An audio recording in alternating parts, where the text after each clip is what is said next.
Have you ever wondered what secrets were held by the silent figures who walked the hidden corridors of the great Victorian manors? What stories were absorbed by the walls of the servants' quarters? What unspoken thoughts echoed in the vast, empty ballrooms in the quiet hours before dawn? We'll be stepping past the grand facade and into the very heart of one of these magnificent homes, not as a guest, but as a member of the unseen family that kept it running. It's always so wonderful to see our community gather for these journeys. So, if you enjoy our stories, a quick like or subscribe truly helps our channel grow. I'm always fascinated to see where our travels reach, so feel free to share where you're listening from tonight and what time it is in your corner of the world. Now, find a comfortable spot, let your mind settle, and prepare to step back in time. Welcome to Sleeping Scribe, where calming history stories help you unwind and gently fall asleep. Tonight, we'll listen for the distant chime of the morning bell and begin our day in the bustling world just beneath the floorboards of a great Victorian house. The year is 1888, and in the absolute pitch-black cold of an English morning, the world does not exist. There is no light, there is no sound, save for one: the shallow, sleepy breathing of another girl beside you, a soft and rhythmic whisper in the oppressive stillness of the attic dormitory. You lie perfectly still, not yet awake, but suspended in that fleeting space between dream and duty. The air is so frigid that each breath you take feels sharp in your lungs, a stark reminder of the unheated space you call your own. Slowly, consciousness returns, not with a gentle coaxing, but with a creeping sense of inevitability. Soon the bell will ring. You share this bed, as you share this life, with another junior housemaid. It is a practical matter, a way to conserve the precious, fleeting warmth that your own bodies can generate against the biting chill that seeps through the roof slates just inches above your head. The mattress is thin, stuffed with straw that rustles with every slight movement, and the single wool blanket feels coarse and inadequate.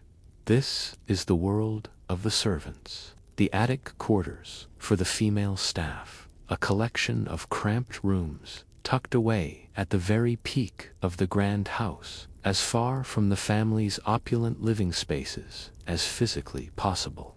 The men, the footman, and the butler are housed elsewhere, perhaps in the basement or in a separate outbuilding, maintaining the strict segregation of the sexes that governs this entire world.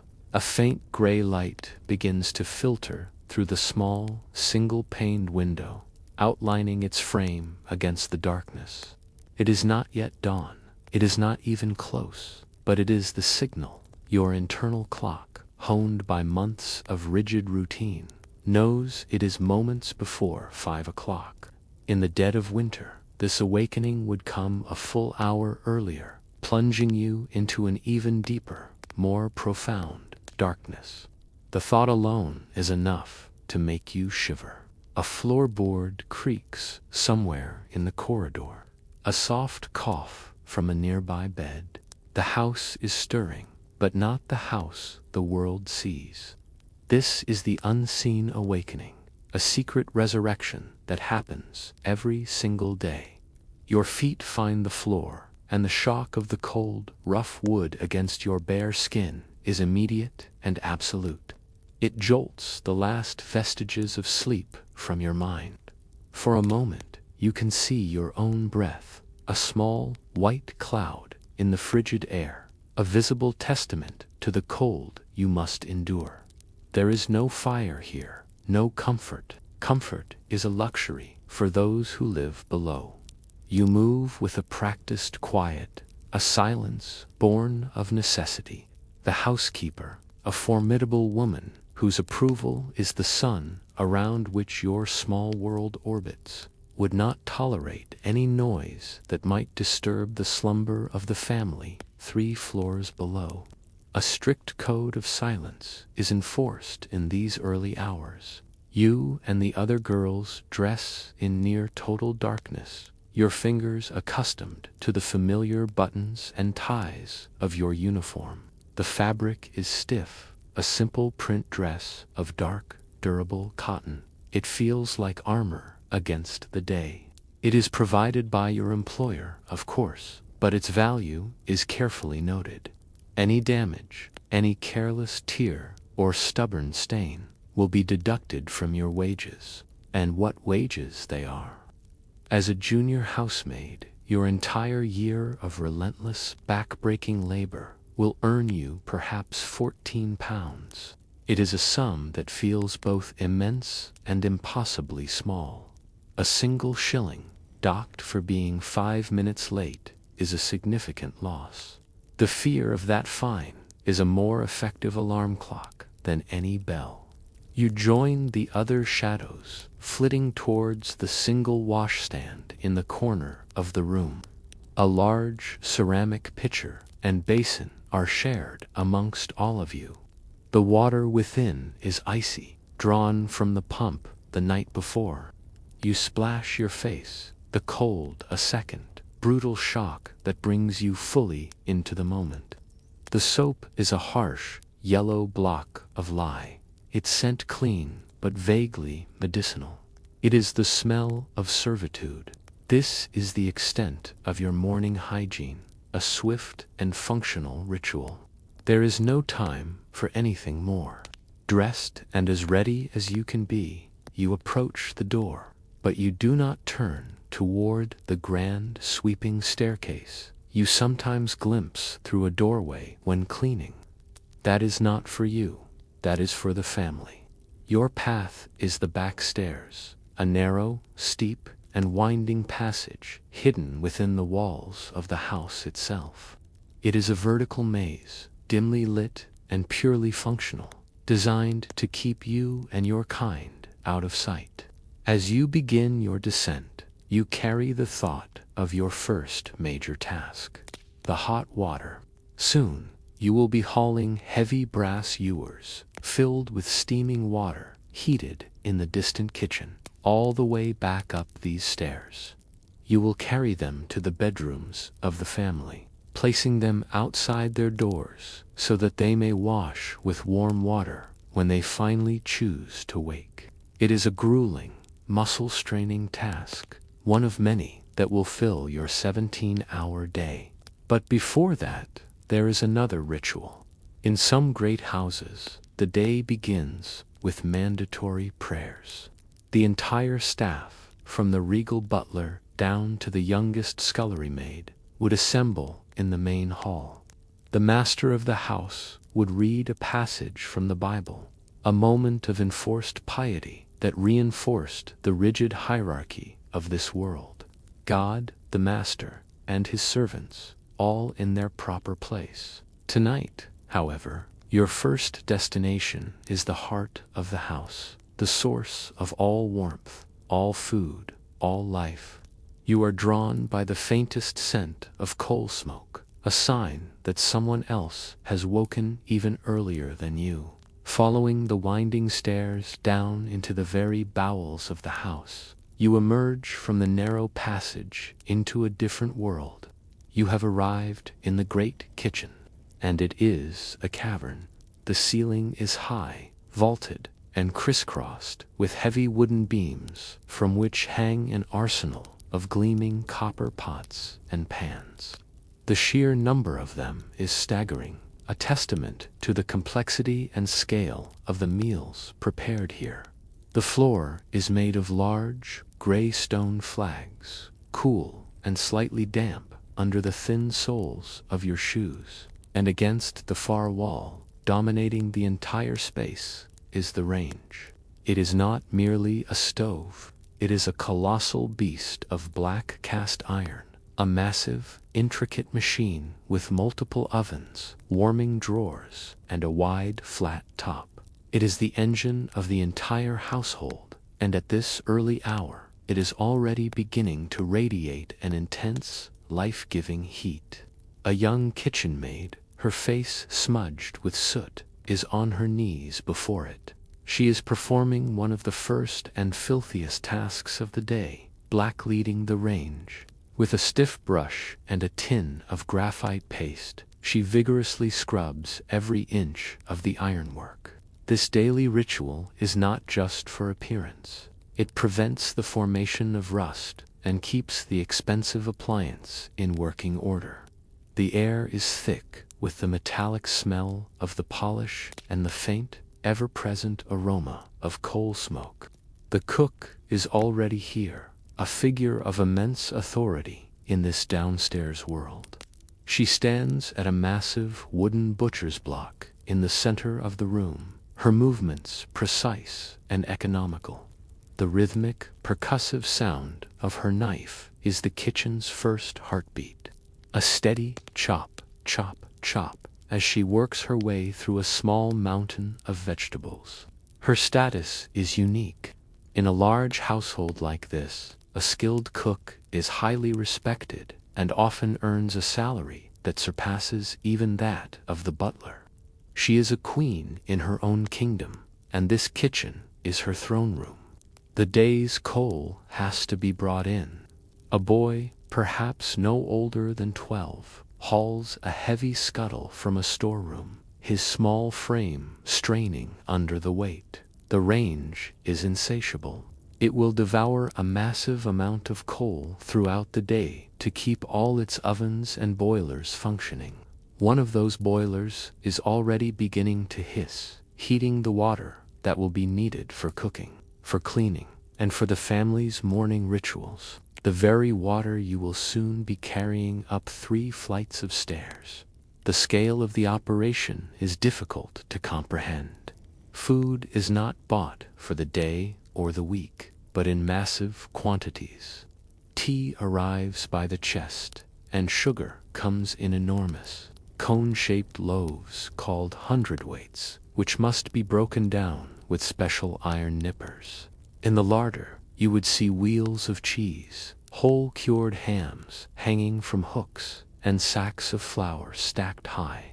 Many large country estates like this one are almost entirely self-sufficient, boasting their own bakeries, dairies, and sometimes even breweries on the grounds. The scent of baking bread already begins to emanate from a smaller oven, a warm and comforting smell that mingles with the sharp scent of the coal fire. This is the preparation for the family's breakfast, a meal that is, in itself, a grand performance. It will not be a simple affair of toast and tea. It will be a multi-course spectacle. There will be porridge, followed by a fish course, perhaps grilled sole or kippers. Then will come the main dishes, eggs cooked to order, rashers of thick-cut bacon, grilled kidneys, and sausages. All of this served with racks of freshly made toast, pots of butter, and jars of marmalade. Preparing such a feast requires a small army, and the kitchen is slowly filling with maids and assistants, each with their designated role. Through an archway, you can see into the scullery. This is a separate, smaller room, the domain of the lowest-ranking servant in the kitchen hierarchy, the scullery maid. Her world is one of endless washing. Here, vegetables are peeled and washed, and enormous piles of dirty dishes are scrubbed in large stone sinks. Later today, she will spend hours with her hands plunged in greasy water, cleaning the remnants of the very breakfast now being prepared. Your own duties as a housemaid lie elsewhere, but for a moment you are caught in the energy of this place. The growing warmth, the purposeful sounds, the mingling smells. It is a world away from the cold, silent attic. The copper pots hanging from the ceiling catch the new light from the lamps, their polished surfaces gleaming like treasure. Maintaining that shine is a constant battle.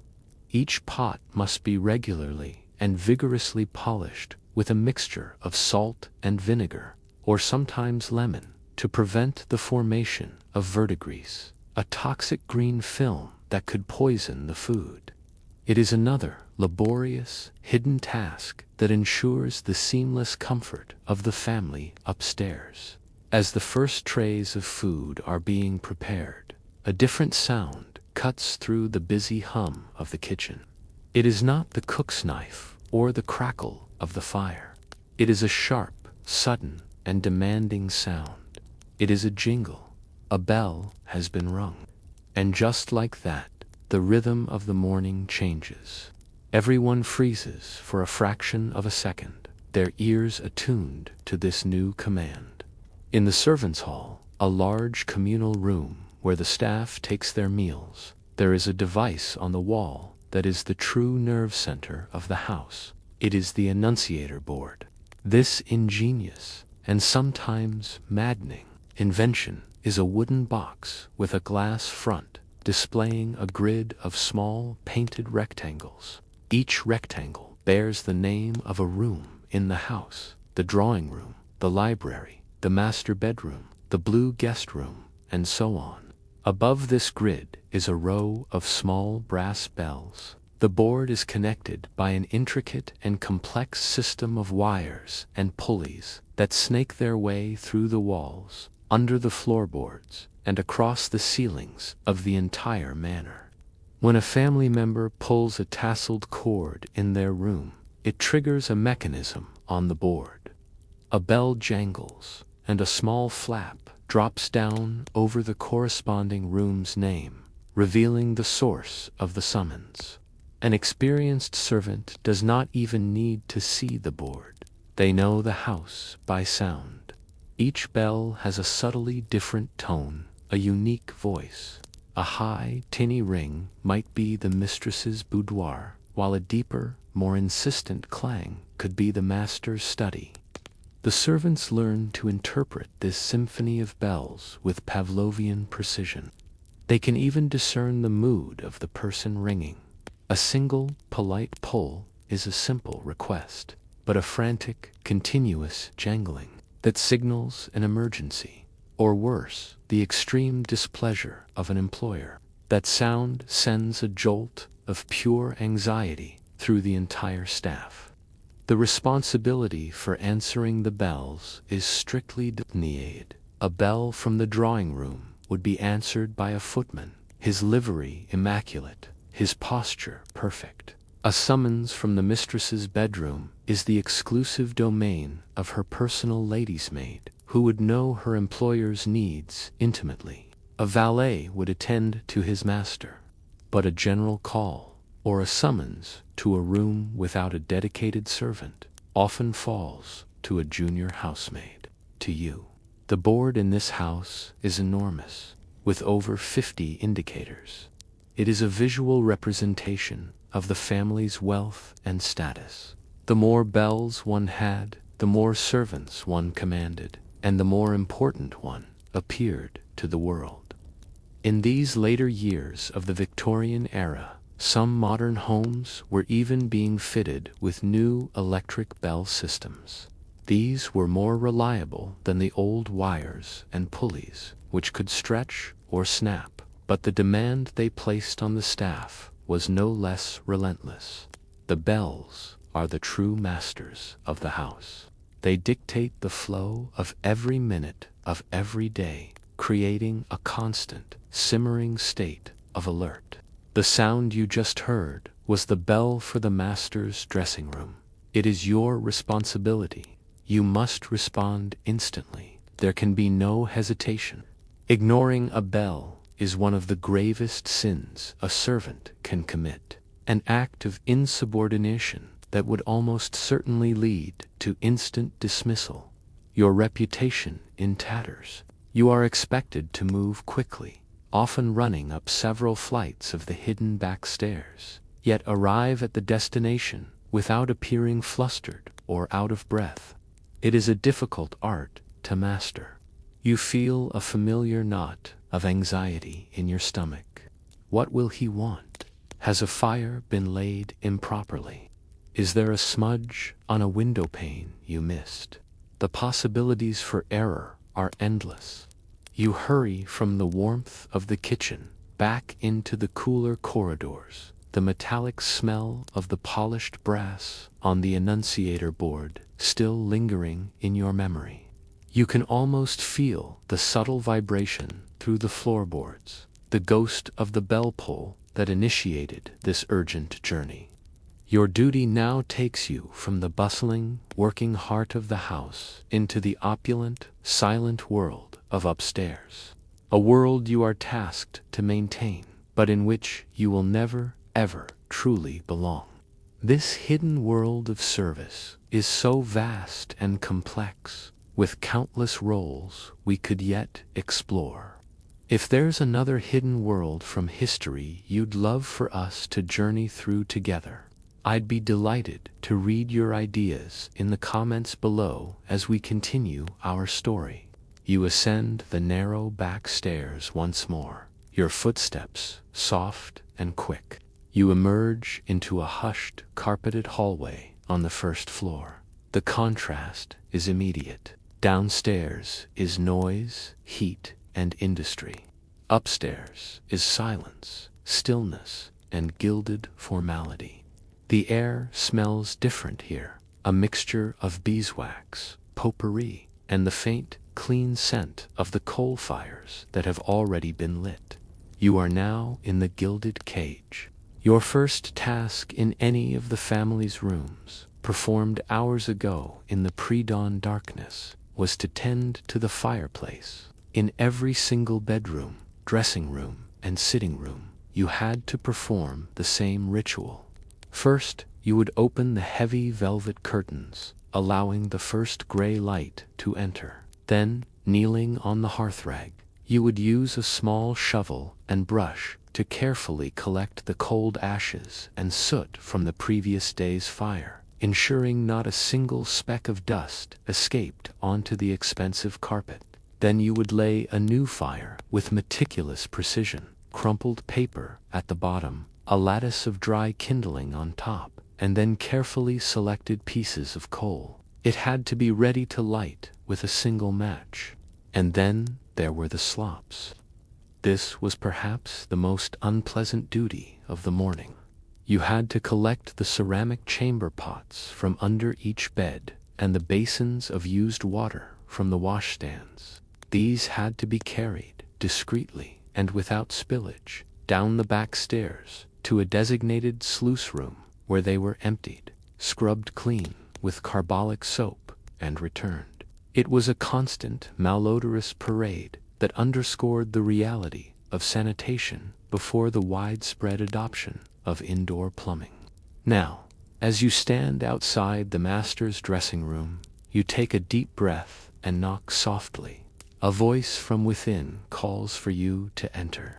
You open the door and step inside, your eyes cast downwards, as is proper.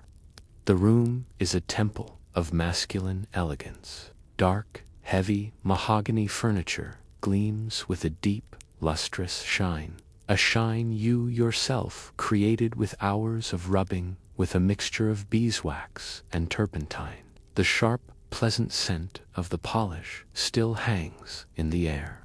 The master is not there, but he has left a task.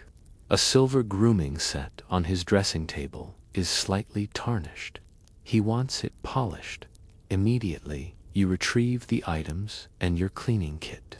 A small box containing soft cloths and a tin of plate powder, a fine reddish powder made of rouge. You sit on a small stool, away from the main thoroughfare of the room, and begin to work. This is just one small part of a monumental, never-ending war against dirt and decay. Dusting in a house like this is an epic undertaking. Every surface is covered in ornaments, photographs in silver frames, porcelain figurines, and countless other knickknacks. Each one must be lifted, dusted, and replaced. The ornate carvings on the furniture are a trap for dust, requiring special soft brushes to clean. The job is tedious and requires intense concentration. To miss a single spot, to leave a single fingerprint, is to fail.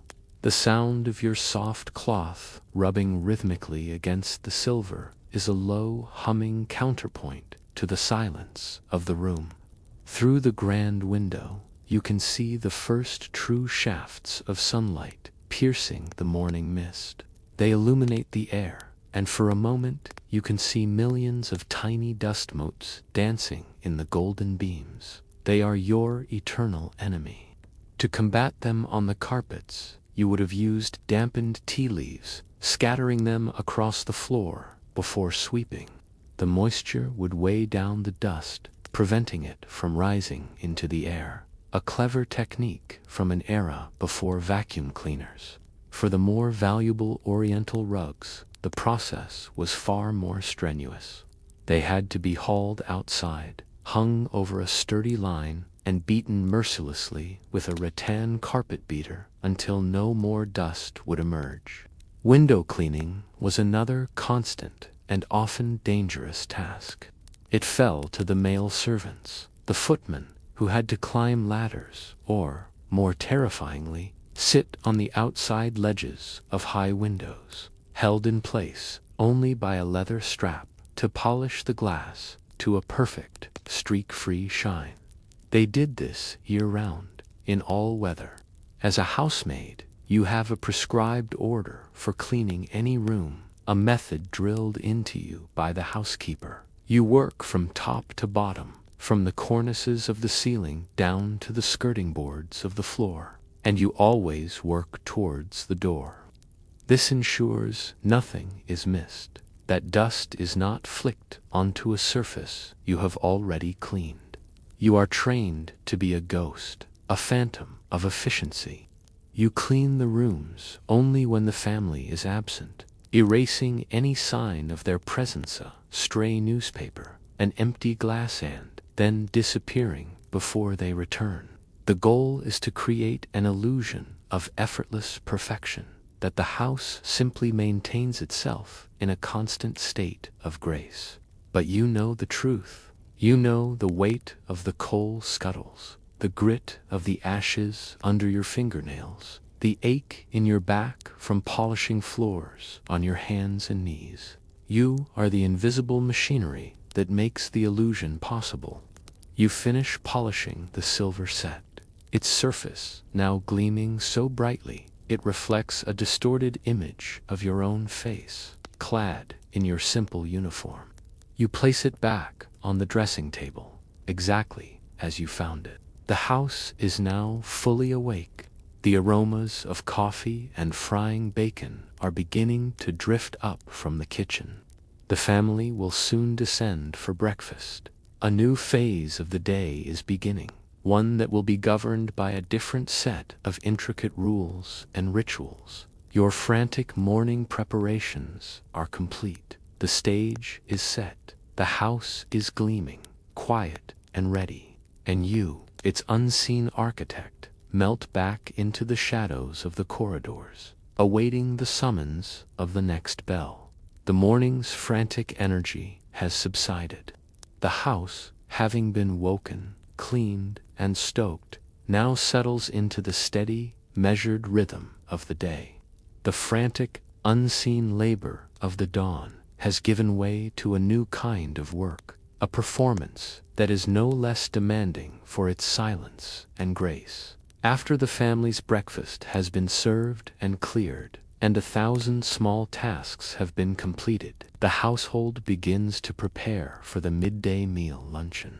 And it is in this ritual that the true art of service is displayed. The dining room is a world of polished mahogany, gleaming silver, and starched white linen.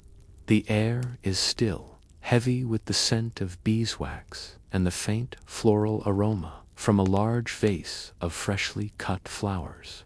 You stand with 2 other maids along the wall, your hands clasped before you, your head slightly bowed. You are a statue, a shadow. Your purpose is to exist without being perceived. This is the first and most important rule of service. You must become invisible.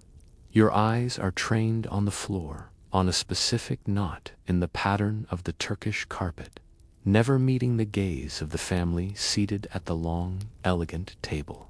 The footmen, two tall young men chosen specifically for their height and handsome, even features, stand equally still near the large oak sideboard. Their livery is immaculate, the brass buttons on their jackets polished to a mirror shine. They are living ornaments, part of the room's grand decoration, until the moment they are required to move. The entire performance is conducted by the butler, who stands near the head of the table, his presence commanding and absolute. He watches everything, a silent general directing his troops. In this house, as in many fashionable homes of the era, meals are served in the style known as service à la Russe, or service in the Russian style. The food is not all laid out on the table at once. Instead, it is brought in course by course, presented to each diner individually by the servants. This method requires incredible skill, coordination, and above all, silence. A word is never spoken. A dropped fork is a catastrophe. A squeaking shoe is a mark of profound professional failure. The butler gives a nearly imperceptible nod. It is the signal. A footman moves from the wall with a fluid, practiced motion, his footsteps making no sound on the thick carpet. He goes to the sideboard, where a large, steaming silver tureen of soup rests. He lifts it. It is heavy, but his posture remains perfect. He proceeds to the mistress of the house, at the head of the table. He approaches her from the left side, always the left. He holds the tureen steady as he ladles the soup into her bowl, the only sound, the soft, liquid whisper of the broth. The steam rises, carrying the rich scent of oxtail and barley into the air. He moves around the table, serving each guest in turn, a silent, efficient ghost. Meanwhile, a second footman follows with a tray of bread rolls. The coordination is seamless. They move around the table in a silent, choreographed ballet.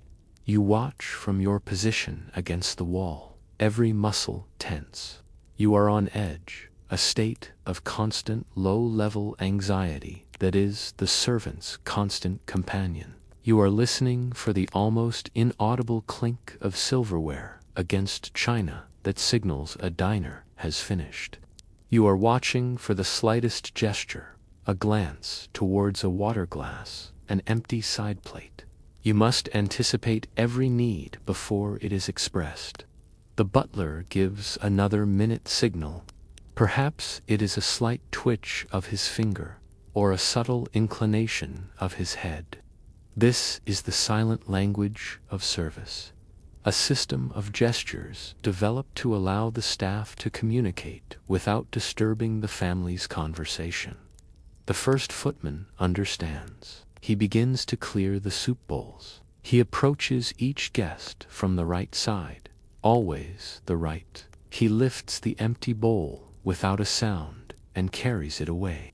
The main course is brought in from the dumbwaiter, a small mechanical lift that connects the kitchen in the basement directly to a service pantry near the dining room. A magnificent roast of beef, surrounded by roasted potatoes and glazed carrots, rests on a massive silver platter. The footman presents the platter to each guest from the left, holding it with a starched napkin so his fingers never touch the warm silver. The guest serves themselves. Then comes the gravy boat, the horseradish sauce, the mustard pot, each offered in its turn. The precision is mesmerizing. Before the meal, the table was set with a bewildering array of cutlery, a precise map of the courses to come. There is a specific fork for the fish course, a different knife for the meat, another spoon for the dessert. Each piece has its place, and the servants must know the function of every single one. The butler alone is responsible for the wine. The cellar is his sacred domain. Before the meal, he would have descended into its cool, dark depths to select the appropriate bottles. He would decant the red wine, pouring it carefully into a crystal decanter to allow it to breathe and to separate the wine from any sediment. Now, he moves around the table, his movements stately and unhurried, pouring the deep red claret into the guests' glasses. He is the high priest of this ceremony. Once the main course is cleared, the footmen perform a ritual known as crumbing down, with a small silver tool that looks like a miniature dustpan and a folded napkin. They sweep the tablecloth around each diner, removing any stray crumbs before dessert is served. It is an act of meticulous, almost obsessive, cleanliness. The performance continues through a desert of apple, charlotte, and a savory of cheese and biscuits. Through it all, the family talks, laughs, and dines, seemingly oblivious to the silent, tireless figures who orbit their world. Finally, the meal is over. The family retires to the drawing room for coffee. As you help clear the last of the plates, you see the remnants of the magnificent roast, but you know that none of it will be for you. It was once a common practice for servants to be entitled to the leftovers from the family's table, a privilege known as a perquisite, but that tradition has fallen out of favor. Now, taking such food is considered theft, a dismissible offense. The leftover food will be used in the kitchen to make stock, or perhaps a simple cottage pie for a later meal, but it is not for the servants to enjoy.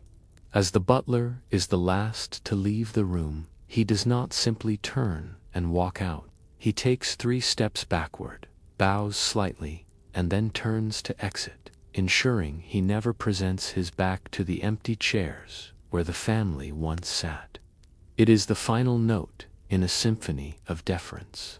This flawless, intricate performance, this art of invisibility, is only made possible by another, equally rigid order that exists just beyond the baize-covered door. An order that governs every aspect of your own life, the strict social ladder that exists below the stairs. The journey from the formal dining room to the servants' hall is a journey between 2 worlds. You descend the narrow back staircase, and the atmosphere changes instantly. The hushed silence gives way to a low hum of conversation. The scent of beeswax is replaced by the plain, savory smell of boiled cabbage and roasting meat. This is your world, and it is here, around a long, scrubbed wooden trestle table, that the staff takes its own midday meal. The hierarchy you just witnessed upstairs, with the master and mistress at the head of the family, is mirrored here with an almost fanatical precision. This is not a casual gathering of colleagues. It is a formal assembly governed by a pecking order as rigid and unyielding as any royal court. At the head of the table sit the absolute monarchs of the servant world, the butler and the housekeeper. They are addressed by all junior staff as Mr. and Mrs., even if they are unmarried. Their authority is absolute. They are the conduits of the master's will, the generals who command the downstairs army. Seating is arranged in a strict order of rank. Beside the butler and housekeeper sit the other members of the upper staff. This includes the master's valet, the mistress's personal lady's maid, and the cook. These are the aristocrats of the servant class. They have achieved their positions through years of service and possess specialized skills. They are served first, and they eat better food. While the rest of you might be served simple boiled mutton, the upper staff might enjoy a slice of the family's roast beef, a privilege that marks their elevated status. They even have their own private sitting room, a place of sanctuary and status, often wryly referred to as the pug's parlor, where no lower servant would ever dare to enter uninvited. Further down the table sit the lower staff, a category to which you belong. Here are the footmen, the housemaids, and the kitchen maids, all seated according to their own internal rankings. A first footman sits above a second. A head housemaid sits above a junior maid like yourself. At the very bottom of the table, furthest from the seat of power, sits the scullery maid, the lowest of the low. Her hands are chapped and red from the constant immersion in hot, greasy water, and she rarely speaks unless spoken to. The rules are unwritten, but universally understood. You do not speak until a senior servant addresses you. You do not begin eating until the butler has taken his first bite. Your rank determines everything. It dictates your duties, the quality of your uniform, your annual salary, and even the amount of sugar you are permitted to have in your tea. To question this order, to speak out of turn, or address a senior servant with improper deference, is a serious breach of etiquette, one that would be swiftly and sternly punished by the housekeeper. The butler presides over the meal from his office, the steward's room, where he manages the household accounts, orders supplies, and oversees all the male staff. The housekeeper has her own room, a space filled with the clean scent of lavender and linen, from where she manages the female staff, the household linens, and the storerooms. They are the managers of a large and complex business. For a new servant, entering this world can be a daunting experience. You are subjected to a period of intense scrutiny, an informal hazing by your peers, who are testing your knowledge of the rules and your willingness to conform.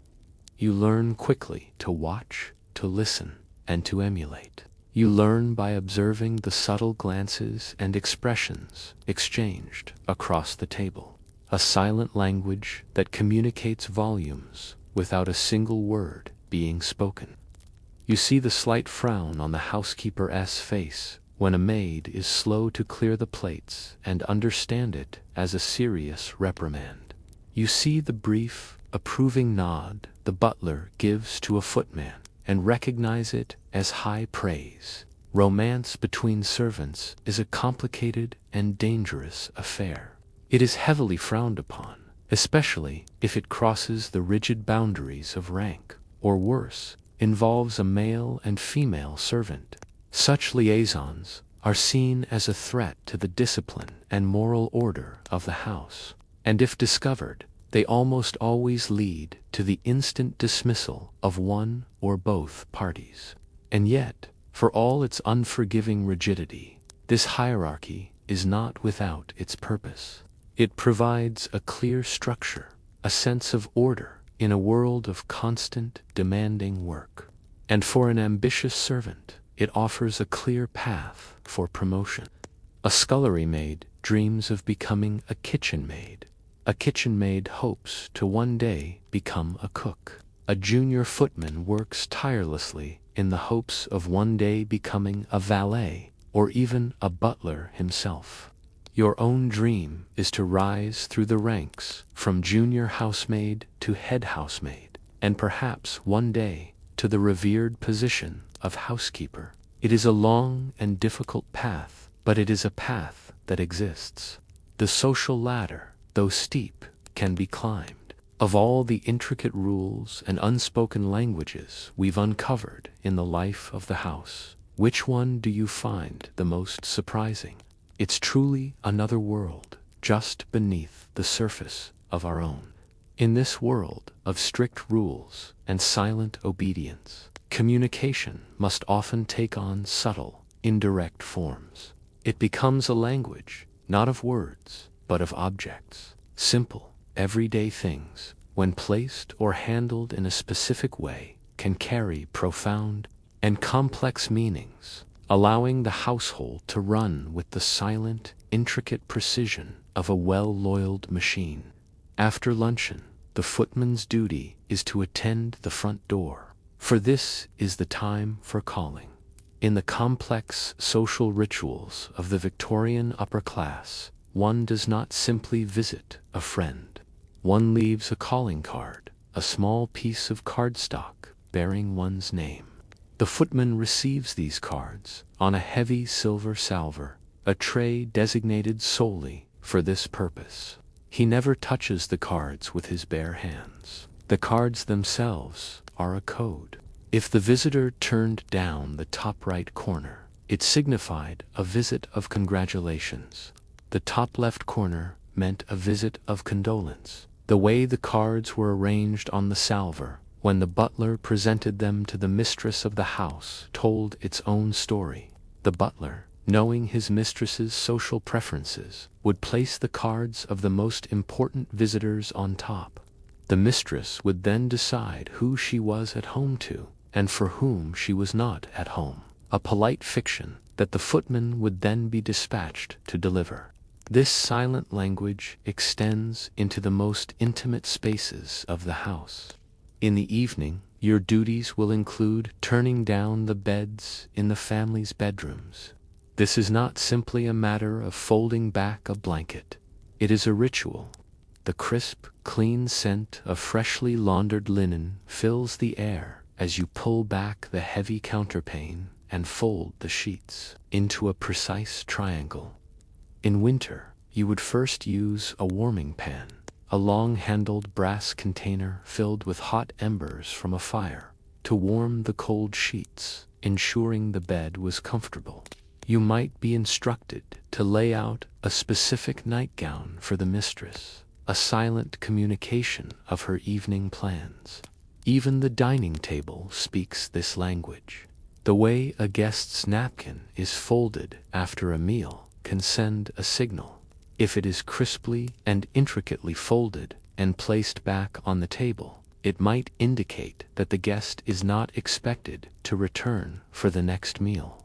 If it is loosely folded and placed in a silver napkin ring, it suggests they are staying. As you help the footman lay the silver for dinner, you feel the cool, heavy weight of the forks and knives in your hand. The selection and placement of these tools is a message in itself, communicating the number and formality of the courses to come. A lady's maid is a master of this language. When her mistress is preparing for an evening engagement, the maid will lay out the entire ensemble on the bed: the gown, the gloves, the shoes, the fan, and the jewelry. This silent presentation communicates the formality of the occasion and allows the mistress to dress without the need for extensive discussion. The butler, too, is a fluent speaker. His choice of which wines to decant for dinner is a subtle signal about the importance of the evening's guests. A simple dinner might call for a modest claret, but for a distinguished guest, he might bring up a rare vintage from the cellar, its selection a silent act of honor. The entire house is a symphony of these small, meaningful actions. The valet sharpens his master's pencils and lays out his preferred newspaper, folded to the correct page. The state of the fires you tend communicates the family's intentions. A brightly burning fire in the drawing room is a sign that the room is ready for occupation. A fire that is banked low with a layer of coal dust to keep the embers alive signals that the room will not be used for some time. Even a door's position has meaning.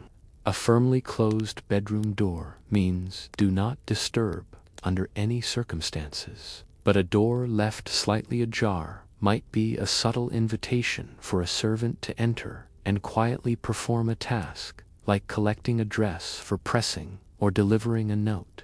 It is a world of whispers and gestures, where the soft crackle of a newly lit fire in a bedroom is a silent announcement that the room is ready, and the hushed sound of the valet's brush whisking across a wool jacket is a quiet promise of perfect preparation. But while objects and actions could speak volumes, the most valuable and most dangerous currency in the servants' quarters was something far more ephemeral. It was information, whispers in the corridors. To be a servant in a great house was to be a keeper of secrets. You were an invisible witness to the most private and intimate moments of your employers' lives. Standing silently against the dining room wall, you heard every argument. Tidying the master's study, you saw every unpaid bill. Mending the mistress's dress, you read every clandestine letter. You knew about their financial troubles, their secret illnesses, their marital disputes, and their hidden love affairs. You knew everything. The most knowledgeable were the personal servants, the lady's maid, who helped her mistress dress and undress, who handled her correspondence and managed her wardrobe, knew more of her secrets than perhaps anyone else in the world. The same was true of the valet. This secret knowledge was a form of power. It could ensure better treatment from an employer who knew how much you knew. It could even provide a subtle, unspoken leverage in the delicate negotiations of daily life. The epicenter of this information exchange was the servants' hall. In the evenings, after the final duties were done, this was where the news of the day was shared, dissected, and discussed. The lady's maid might mention the mistress's tearful reaction to a letter. The footman might report on the tense atmosphere between the master and a particular dinner guest. Each piece of information was a thread, and together the servants wove a complete tapestry of the family's life, a picture far more detailed and honest than the one presented to the outside world. But this power came with immense risk. To be caught gossiping about the family was a cardinal sin. It was an act of ultimate betrayal, and it was grounds for instant dismissal. And a dismissal for such a reason meant you would not be given a character, a written reference from your employer. Without a good character, finding another position in a respectable house was nearly impossible. Your career would be over. So, conversations were held in hushed, urgent whispers, in the dimly lit back corridors, or in the warm, steamy atmosphere of the laundry room, where the rhythmic work of scrubbing and ironing provided a cover for quiet conversation. You would see two housemaids pause their work, their heads close together, sharing a piece of news before the housekeeper came around the corner. It created a feeling of shared conspiracy, a sense of camaraderie and solidarity against the world upstairs. This network of information was not confined to a single house. It was a web that stretched across the entire city, even the country. When a lady's maid accompanied her mistress on a visit to another house, she would talk to the servants there. Tradespeople, delivering meat or groceries, carried stories from one kitchen to the next. Through this grapevine, servants knew everything about the other great families. They knew which masters were kind and which were cruel. They knew which households paid their wages on time and which were on the verge of bankruptcy. This information was vital for survival. It was how you knew which positions to seek and which to avoid at all costs. For the most part, the keeping of secrets was an act of loyalty. Many servants felt a genuine, if complicated, affection for the families they served. They had watched the children grow up, nursed them through illnesses, and shared in their joys and sorrows. Protecting the family's reputation, keeping their secrets safe from the outside world, was part of the job.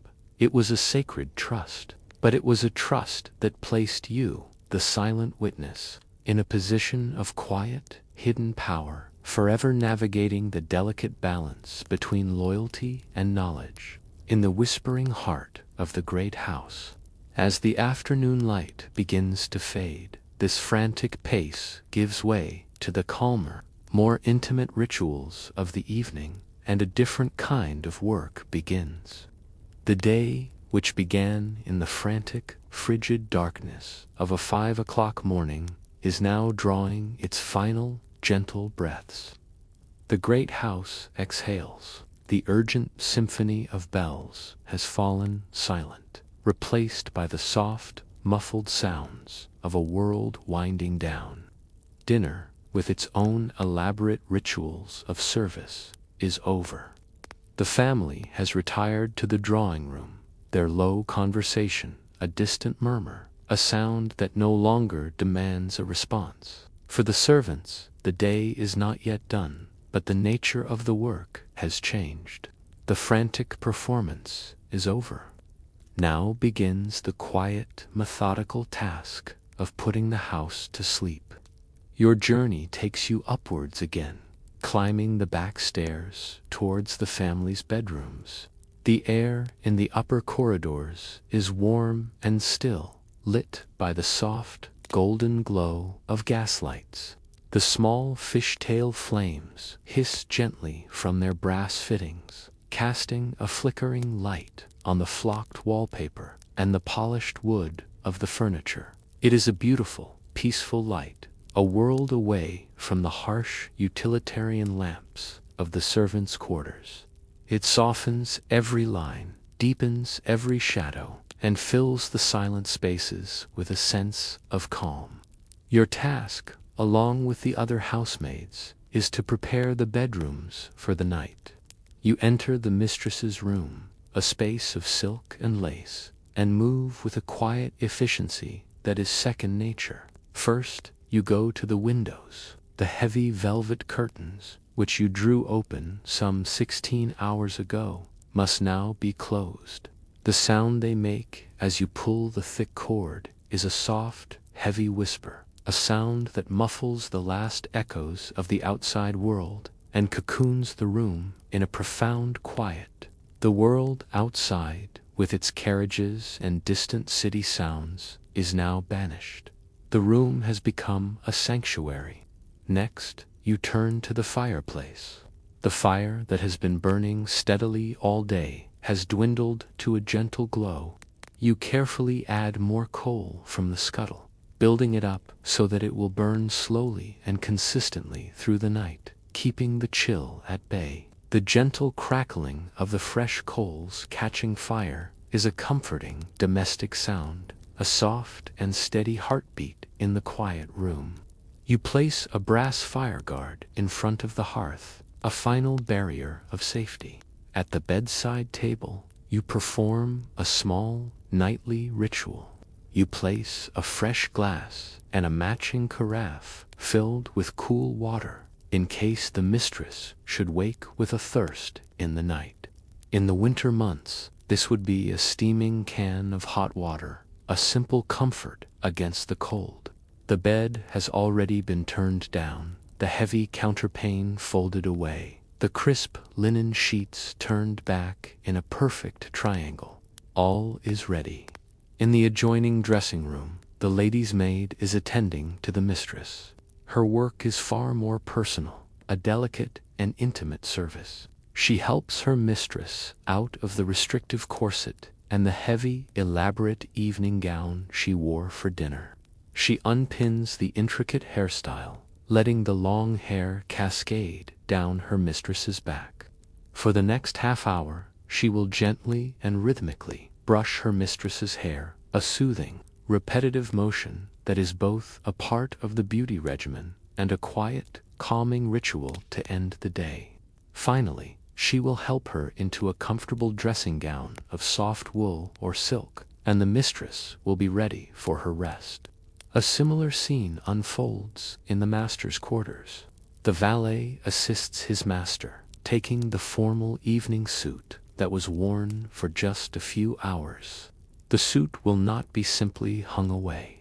The valet will take it downstairs to be meticulously brushed to remove any lint or dust, and then pressed with a heavy iron so that it is perfect for its next wearing. He lays out his master's nightshirt and dressing gown, and ensures his shaving things are ready for the morning. It is a life of continuous, forward-looking preparation. While these intimate rituals are underway, the footmen are busy on the ground floor. They move through the darkened public rooms, their footsteps silent on the thick carpets. Theirs is the duty of securing the house. They check every window, ensuring the latches are firmly closed.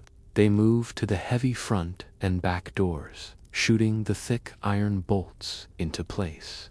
The sound of a bolt sliding home is a deep and satisfying thud, a sound of finality. The house is now a fortress, sealed against the night. The butler oversees this process, his final major duty to ensure the family and their property are safe. He takes the heavy key to the silver pantry, a room often reinforced with a steel door, and locks away all the valuable silverware that was used for dinner. The gleam of silver is now hidden away, safe under lock and key. The last task before the staff can truly stand down is to extinguish the lights. The footmen move from room to room with a long brass pole, its end fitted with a special snuffer. They reach up to the gas fittings and turn the small taps, and the beautiful golden light in the drawing room, the library, and the dining room is extinguished, one by one. The faint scent of the snuffed gas, a slightly sweet and metallic smell, lingers in the air for a moment, and then is gone. The grand rooms are plunged into a deep darkness, left to be inhabited only by the shadows and the moonlight filtering through the tall windows. Now all is quiet. The work is done. You and the other servants gather in the downstairs corridors, waiting. You wait for the last bell to toll. The annunciator board, which has been the frantic metronome of your day, is now still. You wait for the final, sleepy summons from the master or mistress, a sign that they are in their beds and require nothing further. When it comes, it is a single, soft jingle. The butler answers it, receives the final good night, and returns. The word is passed down. The family has retired. A collective, unspoken sigh of relief seems to pass through the staff. The silence that was once a requirement of your work is now a gift. Any sounds from below stairs must now cease completely. Your day, at long last, is your own. With the family safely tucked away for the night, you can finally retreat to your own world for a brief and deeply earned respite. The servants' hall, which at midday was a formal chamber of rigid hierarchy, is now transformed. The air is warmer, the light from the oil lamps softer. The strict, unspoken rules of decorum have relaxed, like a tightly wound spring that has been gently released.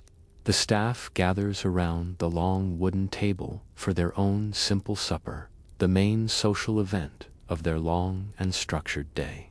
The meal is nothing like the elaborate feasts served upstairs. It is a humble affair, but a comforting one. There are plates of cold meat left over from the midday meal, a large loaf of crusty bread, a block of sharp cheese, and pickles from a large jar. The comforting, simple smell fills the room. Each servant is given a large earthenware mug of beer or a cup of hot, sweet tea.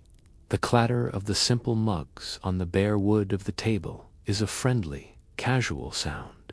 While rank is still present, the butler and housekeeper still sit at the head of the table. The invisible walls between the upper and lower staff seem to have lowered.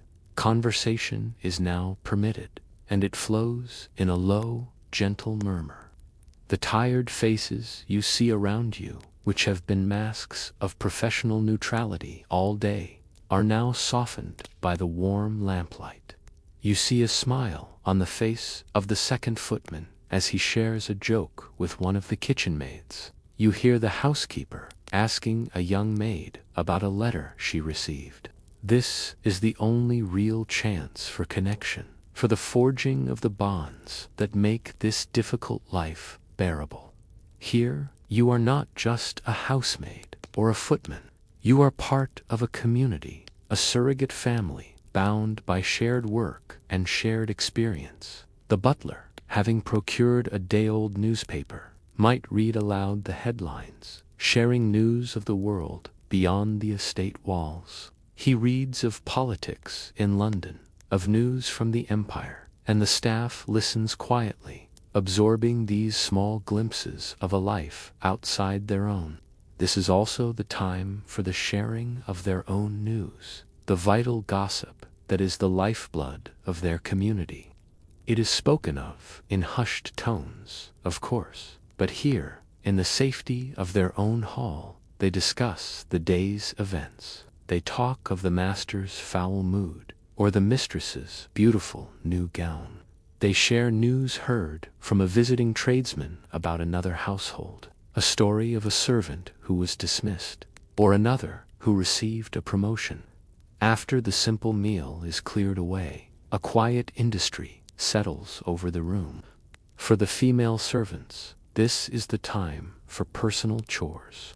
You pull a small sewing kit from your pocket and begin to mend a small tear in the hem of your apron. All around you, other maids are doing the same, darning socks or replacing a button on a blouse. Their own clothes must be kept in perfect repair, and this is the only time to do it. Some of the men might engage in a quiet game of draughts or cards in a corner, though no gambling is ever permitted. The cook might bring out a small plate of shortbread biscuits, left over from her day's baking, a small, sweet treat that is eagerly accepted. The moment is calm, but it is not long. Everyone is bone-weary, and everyone knows that the morning bell will ring again in just a few short hours. This small pocket of community is vital. In a life that is often isolating and relentlessly demanding, this shared supper is a balm for the soul, a moment of warmth and camaraderie that provides the strength to face the next day. In these quiet moments, surrounded by the gentle hum of conversation, thoughts often turn from the immediate duties of the house to the world that was left behind, and to the personal sacrifices that were made for this life in service. You excuse yourself from the hall, seeking a moment of solitude. You find a quiet corner on the landing of the back stairs, a small alcove where a single candle has been left burning. From the pocket of your apron, you retrieve your most precious possession. It is not an object of any monetary value. It is a letter. The paper is thin and worn, creased from being unfolded and read many times. The rustling, papery sound it makes as you open it is a sound of connection, a whisper from another world, your world. Like so many others in service, you come from a small village many miles away. You were sent here by your family, not out of cruelty, but out of necessity. Your wages, most of which you send back home every month, are a vital support for your parents and younger siblings.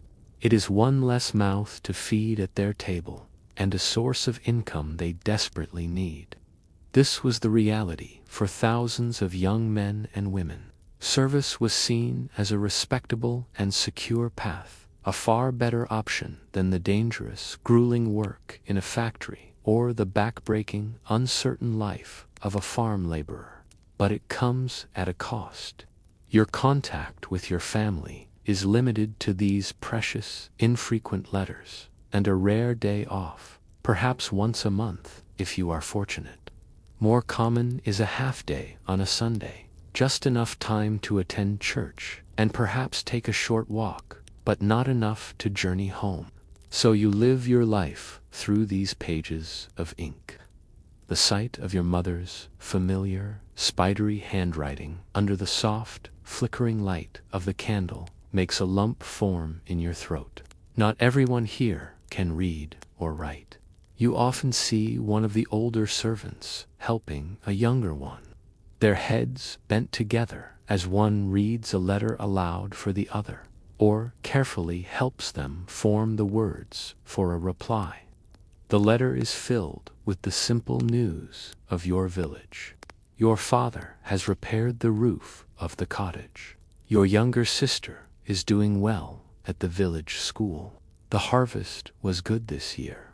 Each small detail is a treasure, a vivid picture of the life you left behind. It is a life you miss with a deep and constant ache of homesickness. The isolation of service can be profound, especially for a young girl who had never been away from home before. Your entire world is now contained within the walls of this great house. Your only possessions stored in the small wooden trunk or box that sits at the foot of your bed in the attic. You read of a childhood friend who is to be married. You feel a pang of something complex happiness for her, but also a quiet sadness for yourself. Marriage is an impossible dream for a woman in service. Most positions are only for single people. If you were to marry, you would be expected to leave your post immediately.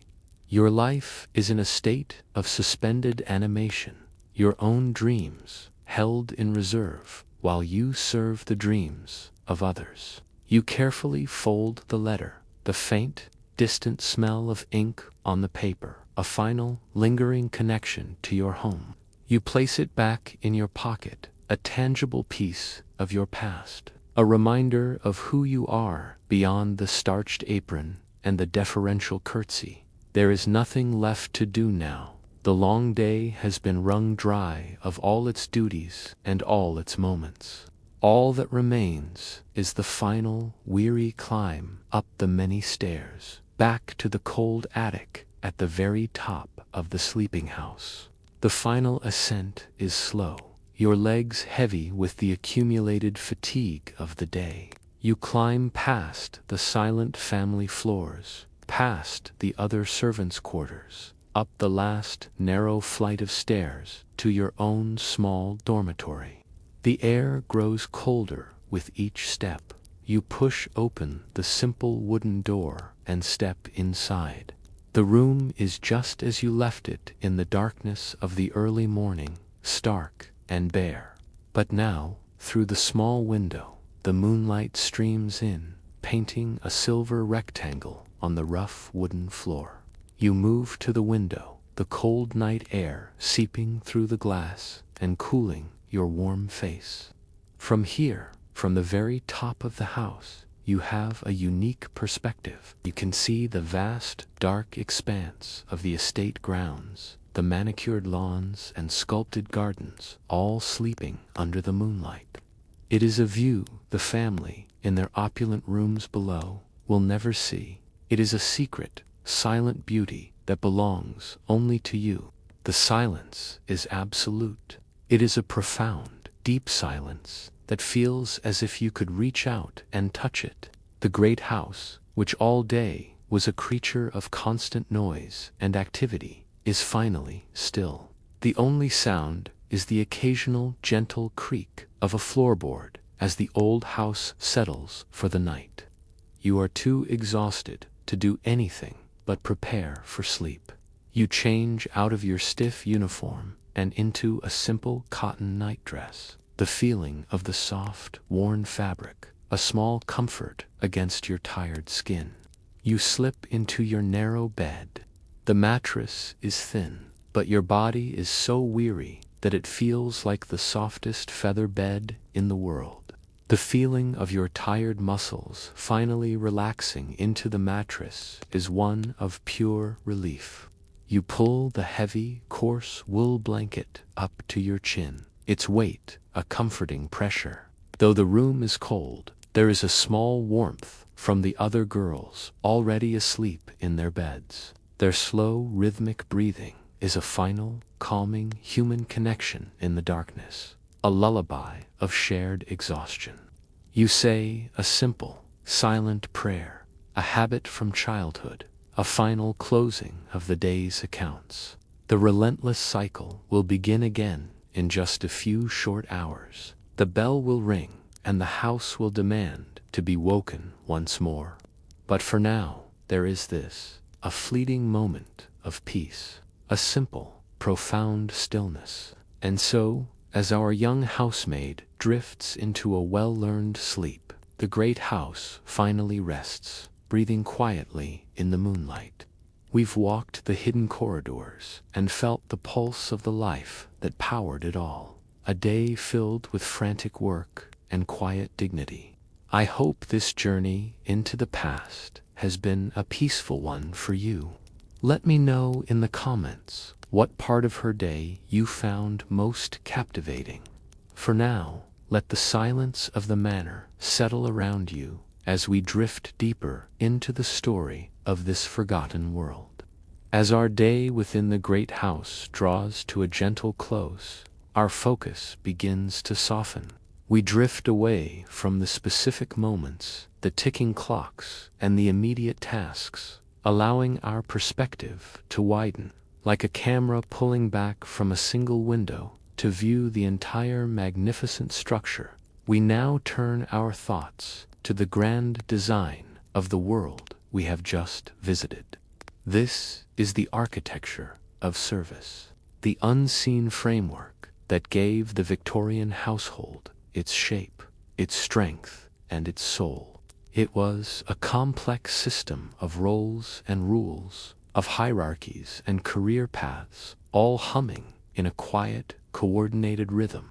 Let us now explore this broader context, not as a bustling narrative, but as a calm and detailed reflection, a gentle lecture in a quiet library, designed to deepen our understanding and guide us further into a state of peaceful rest.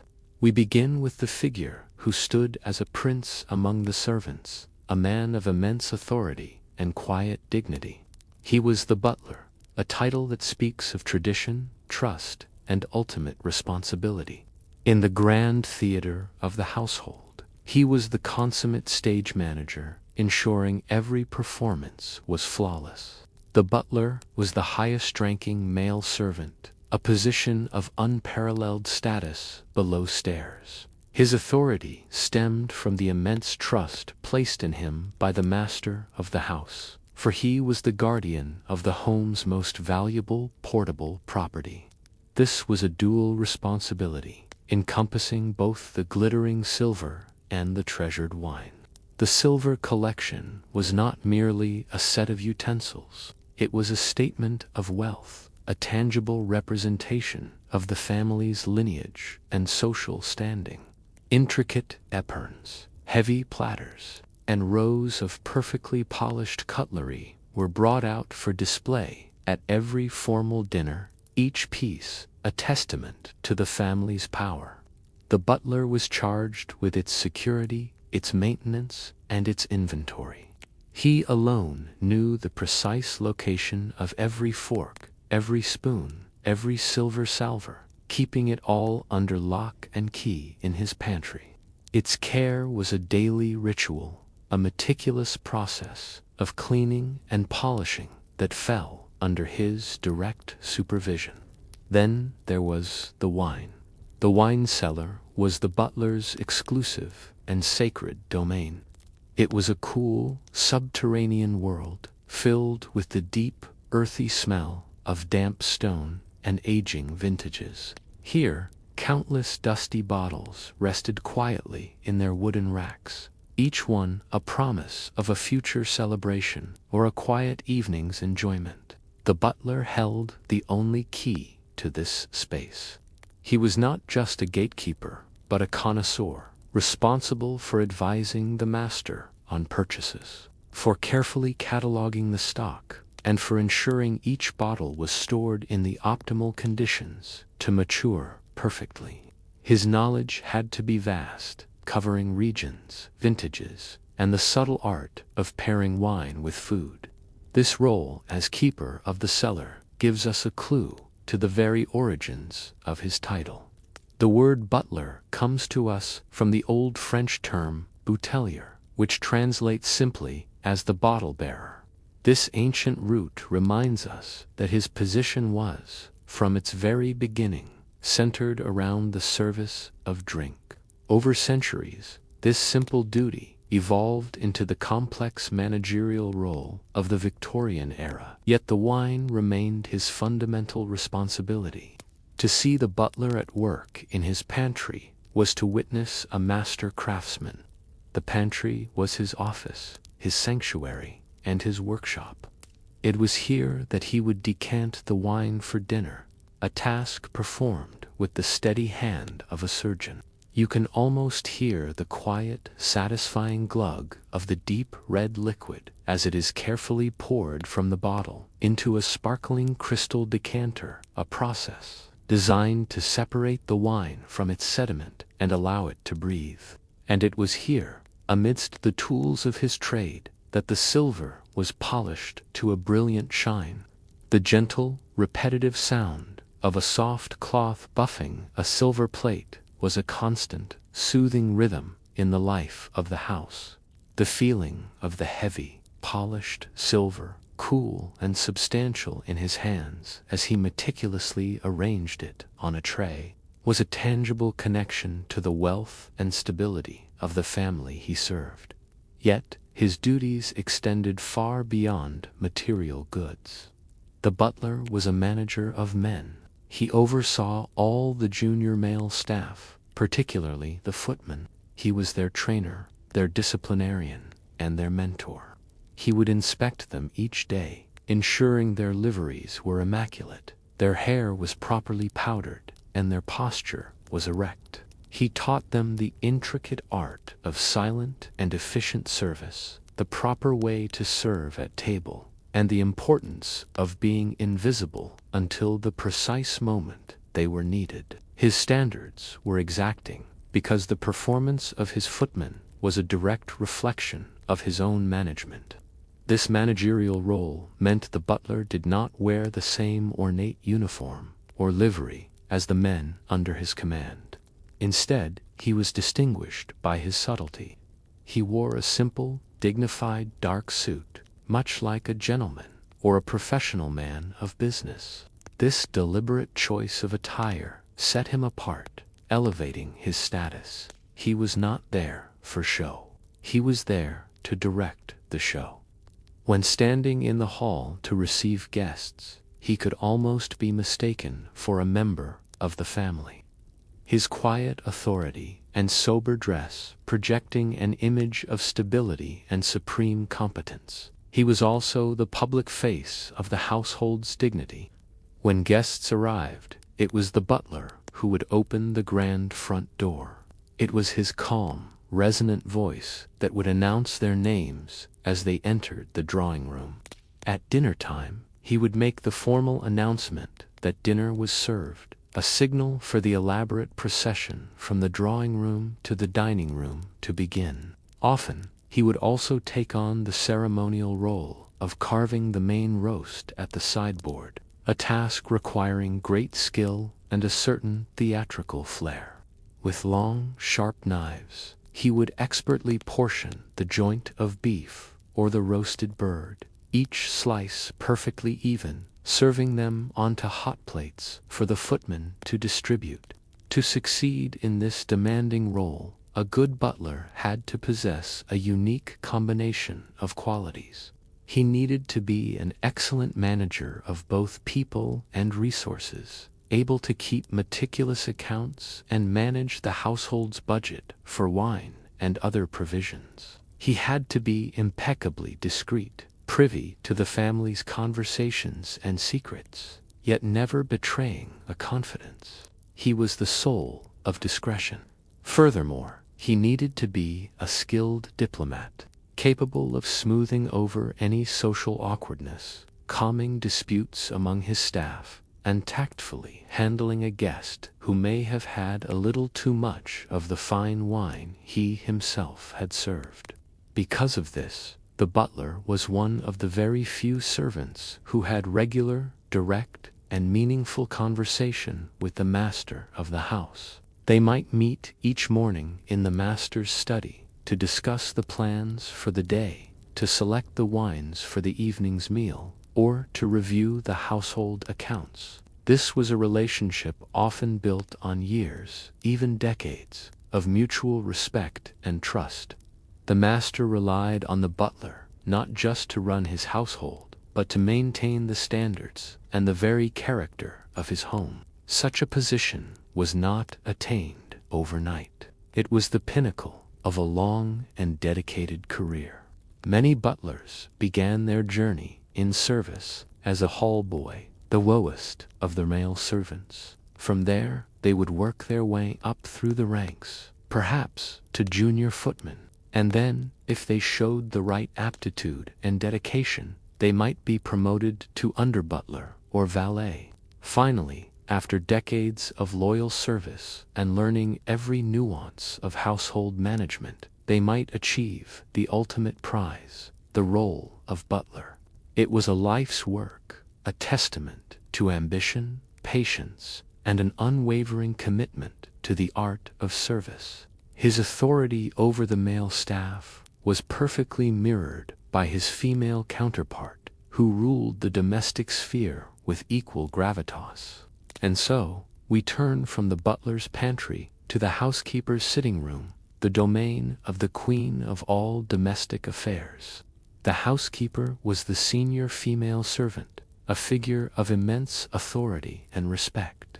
Where the butler managed the men, the wine, and the public-facing duties, the housekeeper managed the women, the inner workings of the house, and the creation of a comfortable, well-ordered home. She was the steady hand that ensured the entire domestic machine ran smoothly, quietly, and efficiently. Her power and the trust placed in her were beautifully symbolized by the large ring of keys that she carried at her waist.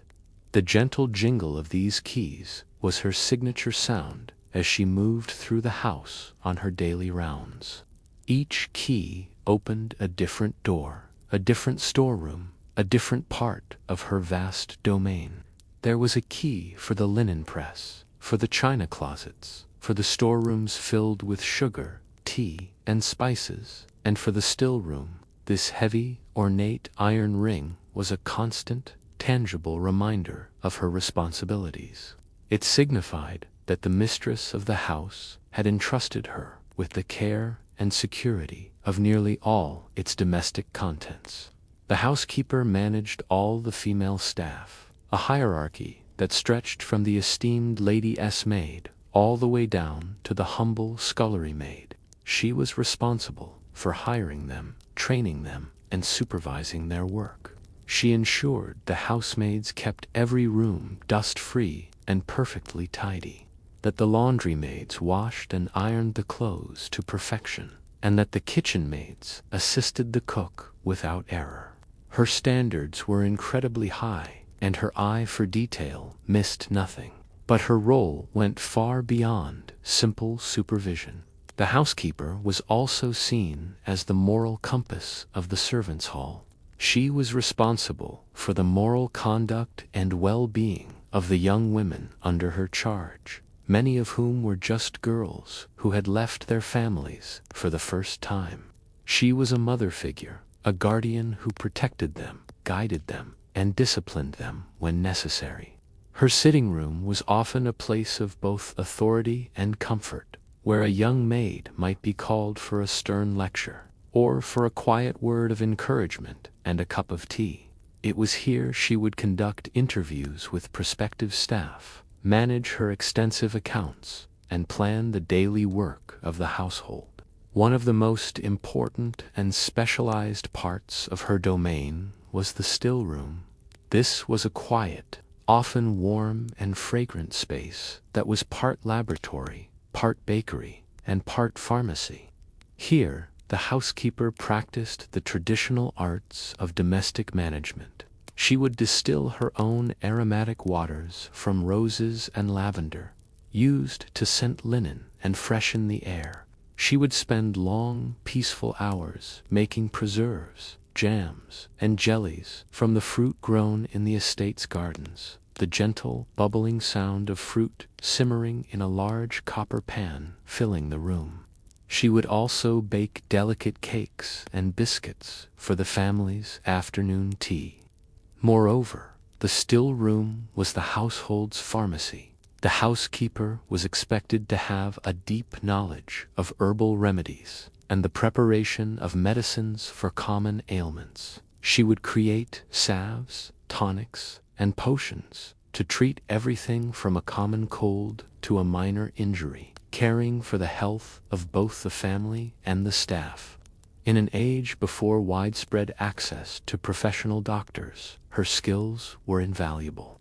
Her duties in this sphere might even extend to making household essentials like soap from leftover fats, candles from tallow or beeswax, and fragrant potpourri from dried flowers to keep every room smelling sweet. Perhaps her most monumental task was the management of the household linen. A great house would own a truly staggering amount of it. There were hundreds of linen sheets and pillowcases for the family and guest bedrooms, dozens of fine damask tablecloths and napkins for the dining room, and a seemingly endless supply of towels of all sizes. All of this was stored in the linen press, or a dedicated linen room, and it was all under the housekeeper's meticulous care. You can imagine the clean, fresh, and slightly sweet smell of lavender and dried herbs that filled this space, a scent designed to keep the linen fresh and deter moths. Her work here was endless. She had to keep a precise inventory of every single item. She would inspect each piece as it returned from the laundry, looking for any signs of wear or damage. The smallest tear would be expertly mended by her or one of the housemaids under her direction. She was responsible for rotating the stock to ensure it wore evenly and for ordering new supplies when needed. The sight of the linen press, with its pristine white fabrics perfectly folded and stacked from floor to ceiling, was the ultimate expression of her organizational genius and her commitment to order. The intricate, looping script in her housekeeping account book, where she logged every purchase and every yard of mended cloth, was a testament to the businesslike precision she brought to her domestic art. The housekeeper was very often an older, unmarried woman.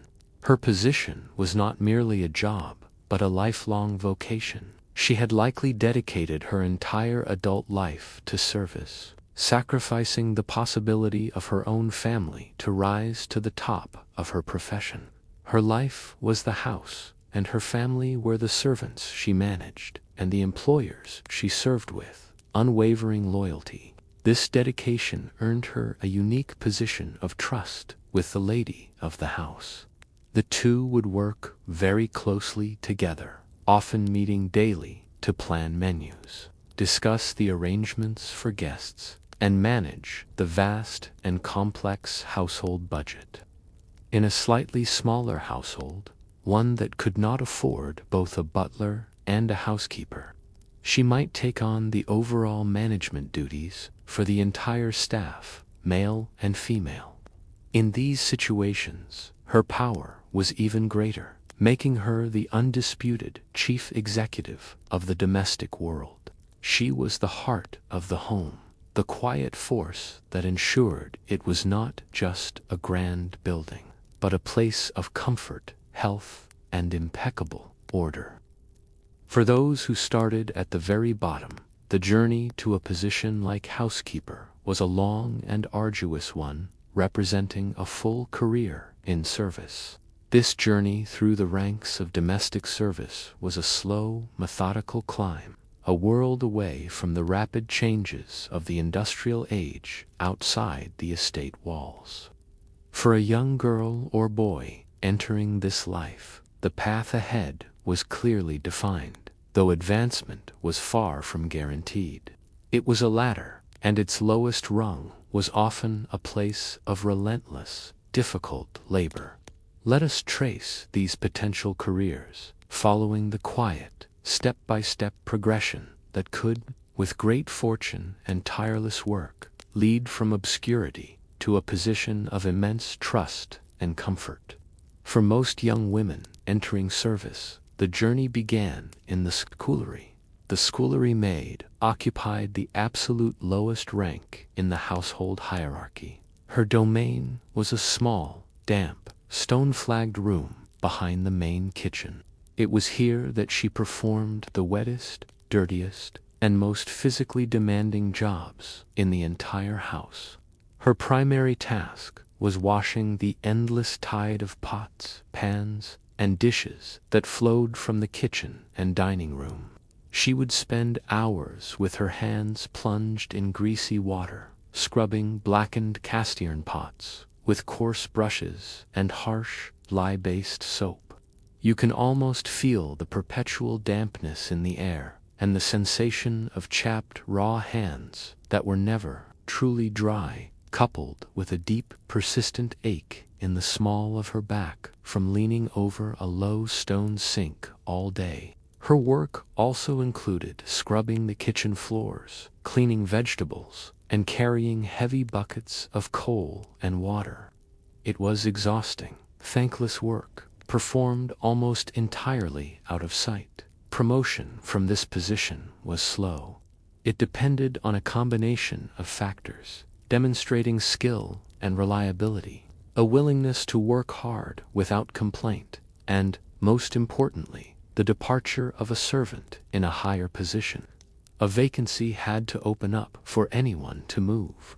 If a scullery maid proved herself capable, her first step up might be to the role of kitchen maid. Here, she would still be engaged in hard labor, but she would now be working directly under the cook, assisting with food preparation, a significant increase in status. From the kitchen, a young woman might move into the main house as an under-housemaid. Now, her work involved cleaning the house itself, a transition from the greasy world of the scullery to the polished world of upstairs. As an under-housemaid, she would be responsible for the less important rooms and the most arduous cleaning tasks, like cleaning grates and carrying coal for all the fires. With more experience, she could become an upper housemaid and eventually, perhaps, the head housemaid, responsible for supervising the other maids and caring for the most important reception rooms and bedrooms. Each step brought slightly better pay, a bit more authority, and a little less back-breaking labor. The career path for a boy was similar in its structure. He would typically start as a hall boy, a role that was the male equivalent of the scullery maid. He was an errand boy, a boot polisher, and a general dog's body at the beck and call of the senior servants. From there, if he was tall and well-built, he might be trained as a footman. As a footman, he would wear the house livery, serve at table, and be on public display, a promotion that brought with it a great deal of pride. Over many years, a skilled and intelligent footman could rise to the position of valet, or even, as we have seen, the ultimate prize of butler. At the very top of the female career ladder was a position that was highly coveted and deeply respected. The lady's maid. This role was entirely different from that of a housemaid. A lady's maid did no heavy cleaning at all. Her duties were focused exclusively on the personal care of her mistress. She was a combination of personal assistant, stylist, and confidant. To attain this position, a woman had to possess a very specific and refined set of skills. She needed to be an expert hairdresser, capable of creating the elaborate styles that Victorian fashion demanded.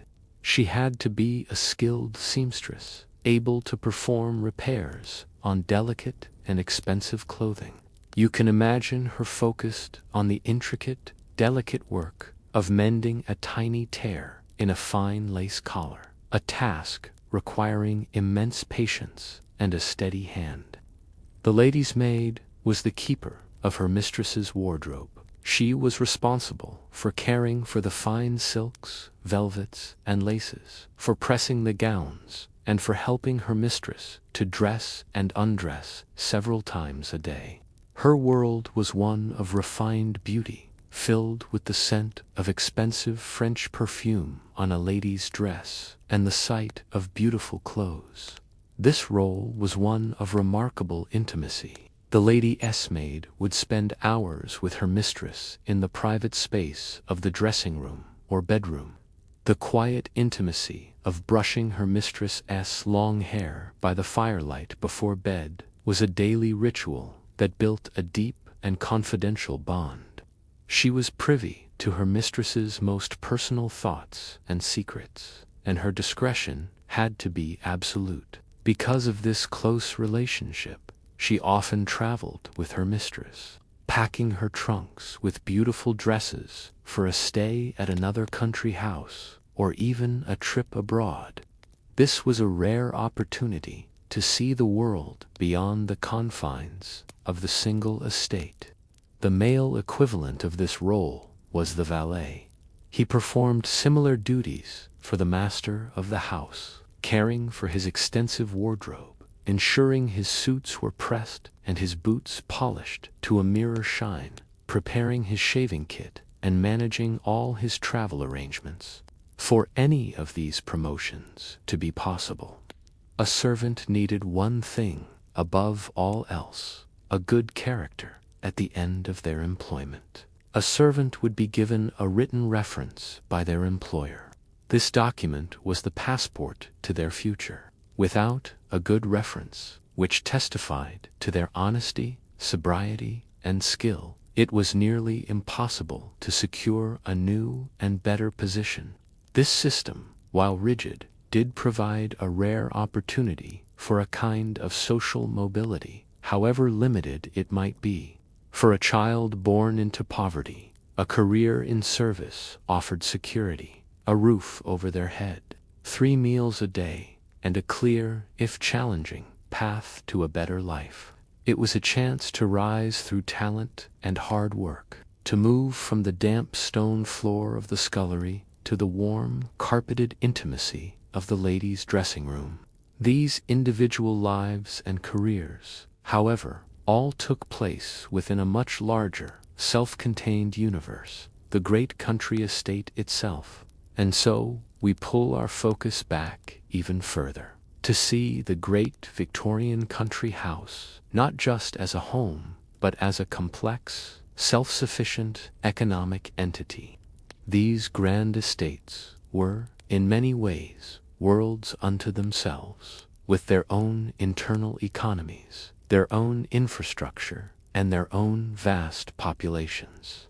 The logistics of supplying such a massive household were staggering, requiring a level of organization comparable to that of a small town or a military barracks.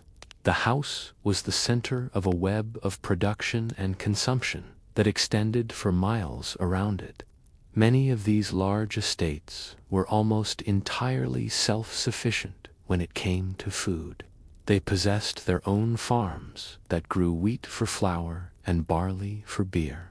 They had extensive kitchen gardens, tended by a team of gardeners, that produced a constant supply of fresh vegetables and fruits in their season.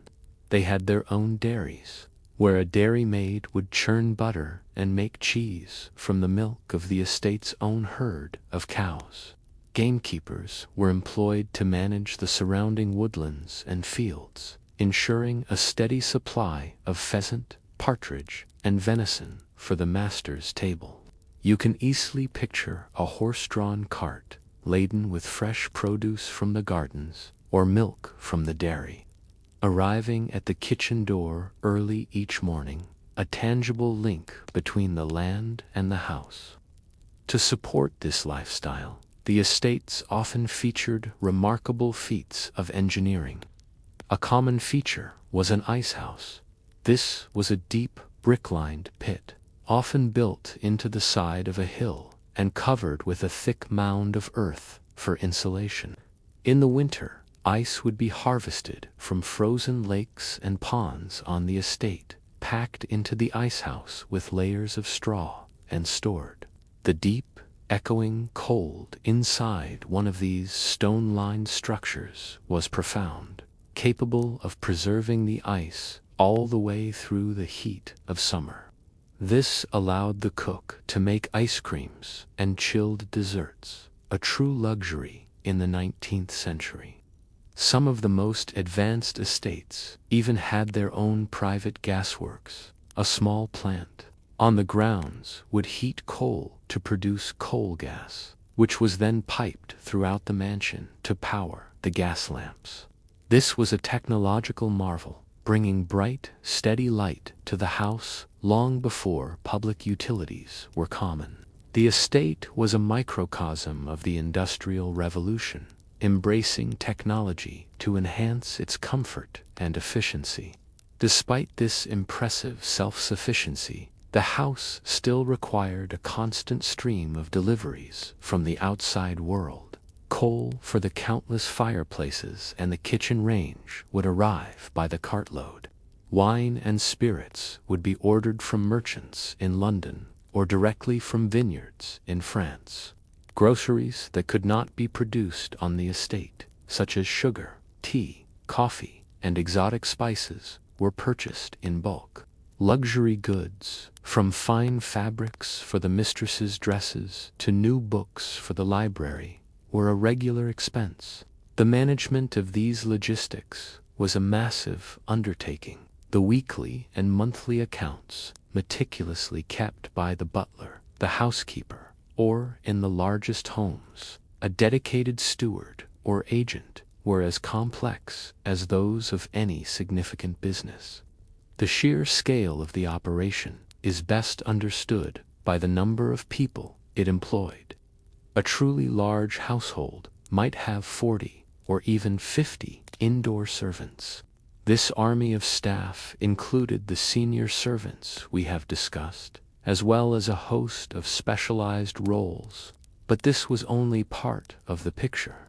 There were many more outdoor staff, the gardeners, the grooms, and stable hands who cared for the horses, the gamekeepers, the farm laborers, and various other tradespeople who lived and worked on the estate. In total, these great houses were the hubs of their local rural economies, employing hundreds of people and supporting the livelihoods of countless families in the surrounding villages.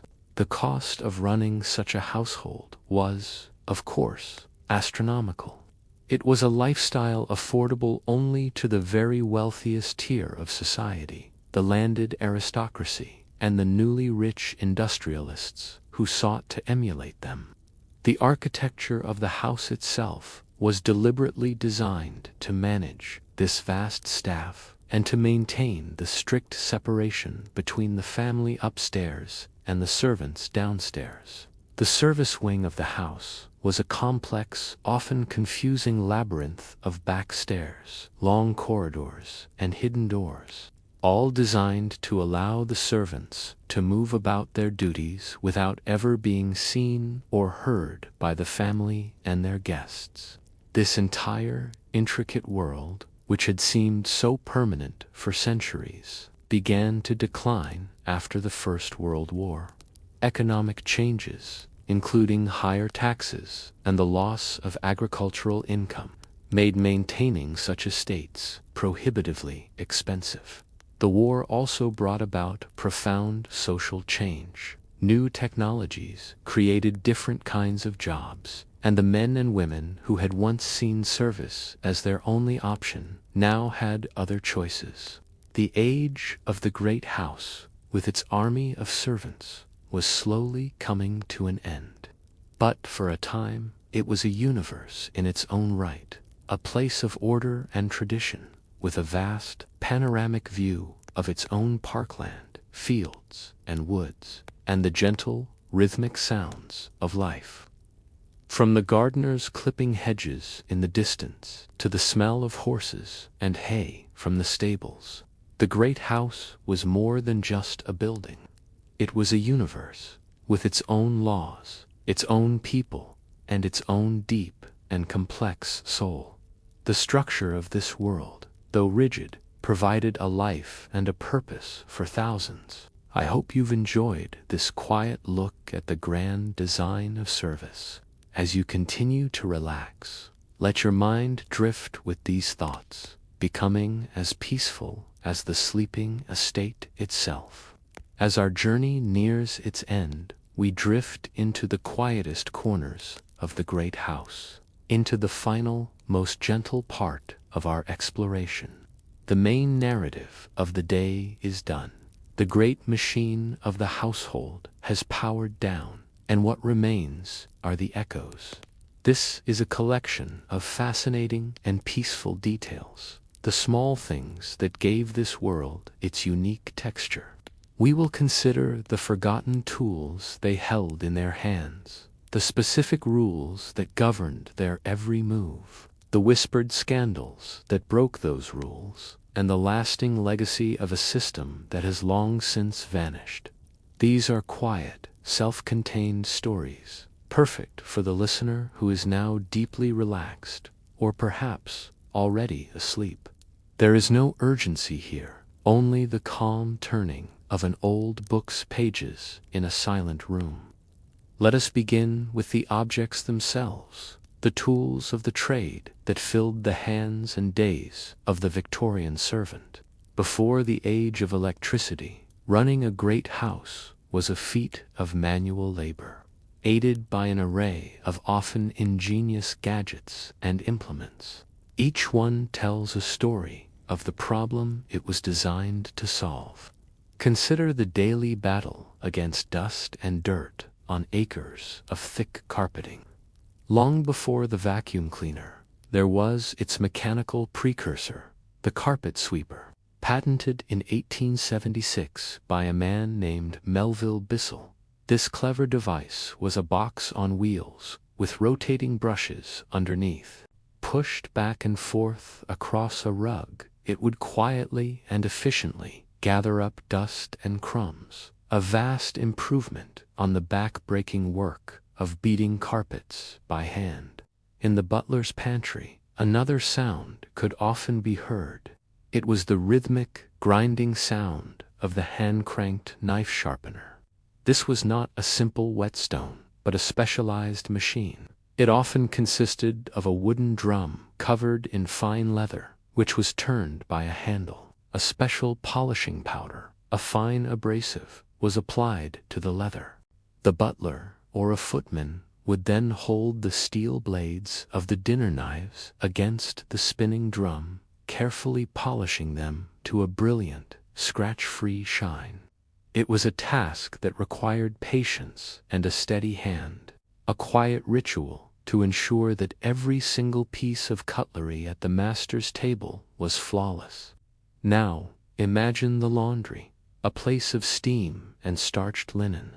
A housemaid's uniform was a matter of pride, and its distinctive feature was often the crisp, fluted ruffles on her cap and apron.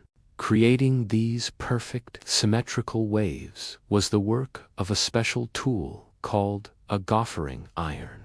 These were essentially heated tongs, but with rounded, flute-like ends rather than flat ones. A pair of these irons would be heated in the embers of a fire or on a small stove. Then, with great care, the maid would press the starched fabric between the hot, rounded prongs. You can almost hear the faint, sizzling sound and see a tiny wisp of steam rise as the heat sets the ruffle into a perfect, decorative shape. It was a small detail, but in a world where appearances were everything, it was a vital one. In the kitchen or the storeroom, another challenge presented itself. Before granulated sugar became common and affordable, sugar was sold in large, hard cones called sugar loaves. These were rock solid and impossible to use without breaking them down. This was the job of the sugarloaf nipper, a heavy, intimidating tool made of iron. It looked something like a large pair of pliers with sharp, pointed jaws. A servant would use this powerful nipper to break off smaller, more manageable chunks from the main cone. The sharp crack of the sugarloaf as the nippers bit into it was a common sound. The first step in preparing sugar for use in baking, or for the family's tea, and what of comfort in the cold, damp English winters. Before central heating, the bedrooms of a great house could be bitterly cold. To combat this, a servant would be tasked with warming the beds before the family retired for the night. The tool for this was the bed warmer. It was a beautiful object, a large, lidded pan, usually made of polished copper or brass, attached to a long wooden handle. The pan would be filled with hot embers or coals from a downstairs fire. The lid would be closed, and the servant would carry it upstairs. You can imagine the heavy, solid feel of the brass pan as they carefully passed it back and forth between the cold linen sheets, the gentle, radiant heat slowly chasing away the chill and making the bed a welcoming haven of warmth. For the master of the house, even the simple act of taking off his boots required a special tool and a servant to help him use it. A gentleman's riding boots were often extremely tight-fitting. To remove them without a struggle, he would use a bootjack. This was a simple but effective device, usually a Y-shaped piece of wood or cast iron.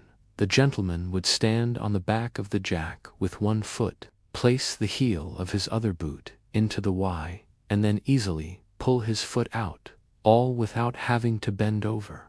It was a small symbol of a life in which even minor physical efforts were often delegated.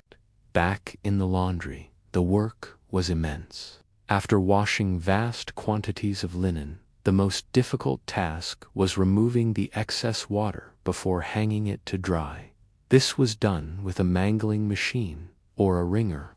It was a large, robust piece of equipment, often made of cast iron, with two large, heavy rollers mounted in a frame.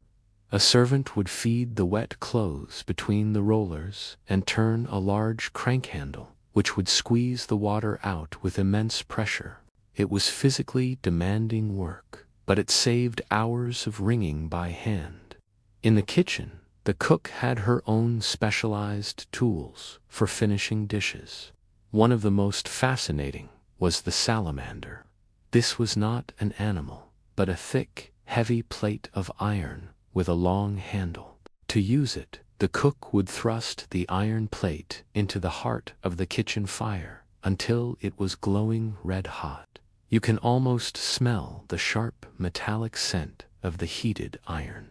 She would then carefully withdraw it and hold it just above the surface of a dish, perhaps a pudding or a savory pie, to brown the top perfectly, creating a caramelized crust much like a modern broiler or grill. And for serving the food, temperature was key. Food had to arrive at the dining room table perfectly hot. To ensure this, plates were heated beforehand. This was done in a plate warmer, a large piece of furniture that looked like a tall, narrow cabinet, often made of oak or mahogany. It would be placed near the dining room fireplace, and its slotted shelves would be filled with the dinner plates, allowing the heat from the fire to warm them through before the footman carried them to the table. Finally, we come to a small but significant object, the tea caddy. This was a small, often beautifully decorated box used to store tea leaves. In the Victorian era, tea was an extremely expensive commodity. To prevent theft by the staff, the tea caddy was always kept locked. The key was held not by the cook, but by the mistress of the house or her trusted housekeeper. It was a symbol of the immense value of certain goods and the constant underlying current of mistrust that existed alongside the deep bonds of loyalty within the household. The use of these tools, and every other aspect of a servant's life, was governed by a strict set of rules, both written and unwritten. Life below stairs was a world of precision and order, and this order was maintained by a comprehensive and unyielding code of conduct. These were not vague expectations. They were specific, formal rules, and breaking them had real consequences. In many great houses, a list of these rules was handwritten in severe black ink and tacked to a wall in the servants' hall for all to see. It was a constant, visible reminder of the standards they were expected to uphold every moment of their working day. The rules covered every imaginable aspect of their behavior and appearance. Personal untidiness, known as slatternliness, was a serious offense. A housemaid with a dirty apron or a footman with unpolished boots could expect a sharp reprimand. Even minor personal habits were policed. Whistling, humming, or any unnecessary noise was forbidden, as it might disturb the family. Dirty fingernails were grounds for a fine, as was the use of slang or overly familiar language when speaking to those upstairs. The entire system was designed to promote an atmosphere of quiet, respectful, and almost invisible efficiency. To enforce these rules, many households operated a system of fines. For a minor infraction, a small amount would be deducted from the servant's meager wages at the end of the month. A few pence might be docked for being late for morning prayers, a shilling for breaking a dish.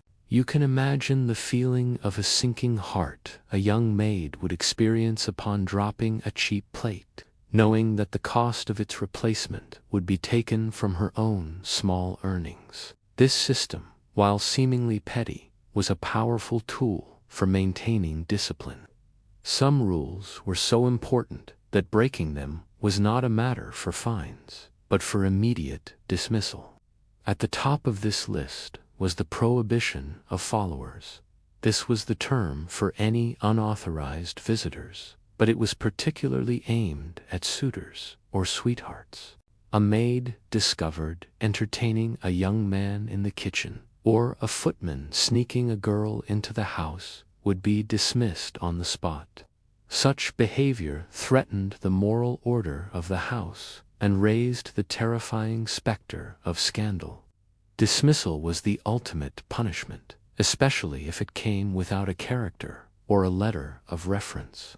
A servant could be dismissed instantly for major offenses like dishonesty, drunkenness, or what was vaguely termed moral turpitude. A good reference was a servant's passport to future employment. Without it, finding another respectable position was nearly impossible. The loss of one's position was not just the loss of a job. It was the loss of one's home, one's food, and one's reputation.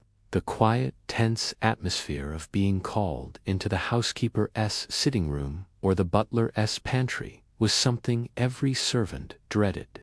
It was here that judgment was dispensed. You can almost hear the sound of a reprimand, delivered not in a shout, but in a low, disappointed voice, which was often far more effective. It was in these rooms that a servant's fate could be decided in a matter of moments. The process of leaving a position was itself highly formalized. A servant wishing to quit had to give notice, typically 1 month in advance. The same was expected of the employer if they wished to terminate the employment for reasons other than misconduct.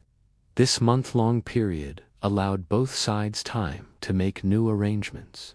However, if a servant decided to leave without giving proper notice, perhaps in a fit of anger or frustration, they would automatically forfeit any wages they were owed. It was a powerful incentive to follow the rules, even when leaving. The moral and spiritual lives of the servants were also considered the domain of the master and mistress. They were almost always expected to attend church on Sundays. For many, this was a welcome break, but it was also a duty. It was not uncommon for the master or mistress to quiz the servants on the content of the sermon later in the day, to ensure they had been paying attention. But the most unforgivable sin a servant could commit was the betrayal of trust. The family lived their lives in the constant presence of their staff. They spoke freely at the dinner table, left letters and diaries on their desks, and conducted their most private affairs on the assumption that the servants were deaf and blind to their personal lives. Any servant caught reading the family's letters, gossiping about their affairs, or listening at doors would be cast out immediately. This was the ultimate betrayal, a violation of the invisible barrier that made the entire system possible. When these strict rules were broken in dramatic fashion, it could lead to the sorts of stories and scandals that were whispered about for years. Beneath the calm, orderly surface of the great house, with its rigid rules and clear hierarchies, flowed the powerful currents of human emotion. Love, jealousy, ambition, and despair could not be entirely suppressed by the strict code of conduct. And when these emotions erupted, they sometimes led to secrets and scandals that captivated the public imagination and have echoed down through history. These are not tales of high drama, but quiet stories of lives that defied the strict boundaries of their world. One of the most unusual and well-documented stories is that of Arthur Munby and his housemaid, Hannah Culwick. Munby was a respectable, upper-middle-class barrister in Victorian London. To the outside world, he was a perfect gentleman. But he led a secret life. For decades, he was in a relationship with Hannah, who worked as a maid-of-all-work. Their relationship was not just a secret affair. They eventually married in secret. Munby was fascinated by the life of working women, and he obsessively documented Hannah's life in his diaries and photographs, chronicling the incredible physical hardship she endured. She, in turn, seemed to embrace her role, often referring to herself as his drudge and slave. Their secret marriage was a strange and complex union that completely inverted the social order, a quiet rebellion conducted behind the closed doors of their home. But secrets could also be much darker. In 1860, the quiet village of Rhodes was rocked by a terrible crime that became a national obsession. The 3-year-old son of Samuel Kent, a local factory inspector, was found murdered. Suspicion swirled around the family, and particularly around the child's nursemaid. For years, the crime remained unsolved, but then, 5 years later, the boy's 16-year-old half-sister, Constance Kent, confessed to the murder. The case was a sensation because it ripped away the facade of domestic peace, revealing the simmering resentments and hidden violence that could exist within a supposedly perfect Victorian family. It showed a world where the close proximity of family and servants could lead to terrible, tragic outcomes. The servants' unique position as invisible witnesses to the lives of the great also meant they were often the keepers of their employers' most damaging secrets. One of the great royal scandals of the late Victorian era, the affair between Lord Charles Beresford and Lady Brooke, was nearly exposed by a servant. A housemaid discovered a bundle of incriminating letters and saw an opportunity. The attempt to retrieve these letters and prevent their contents from becoming public embroiled some of the highest people in the land, including the Prince of Wales himself, the future King Edward VII. It was a stark reminder of the power a servant could hold. That a single misplaced letter in the hands of a disgruntled maid could threaten the reputation of the monarchy. Sometimes, a servant's ambition led them to cross the line into criminality, using their intimate knowledge of the upper classes for their own gain. In the early 20th century, a lady's maid named Sarah Archer became the central figure in what was known as the Great Pearl Scandal, using her proximity to high society and her knowledge of its customs. She began to impersonate her aristocratic mistress and other wealthy women. She would visit high-end jewelers, order expensive pearls and other items on credit, and then disappear, leaving her former employers with the bill. She was a master of disguise and deception, using the very tools of her trade-in understanding of fine clothes and refined manners to defraud the system she served. Of course, the most common secret was often the quietest and most tragic. It was the story of a young housemaid who became pregnant by the master of the house or one of his sons. This was a catastrophe for the girl. There was no question of marriage or keeping the child.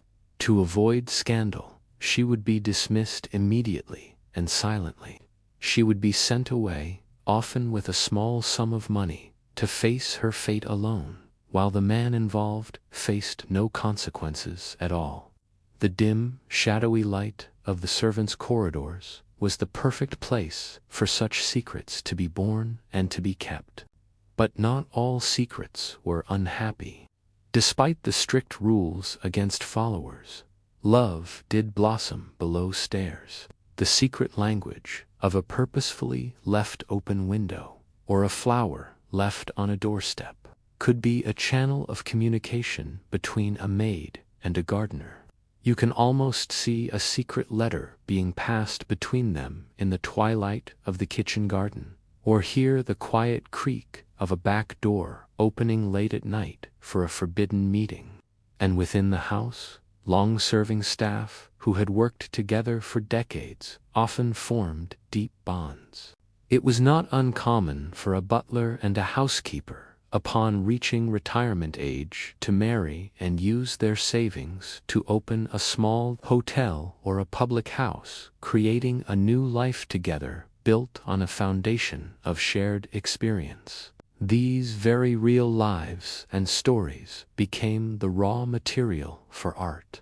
The powerful, dignified butlers and housekeepers of the great houses were the inspiration for beloved fictional characters, like Hudson in the classic television series Upstairs, Downstairs. And in the 20th century, the secrets of this world were finally revealed to the public through the memoirs of former servants. Books like Below Stairs by Margaret Powell gave a voice to those who had been silent for so long, offering a frank and often funny look at life on the other side of the green baize door.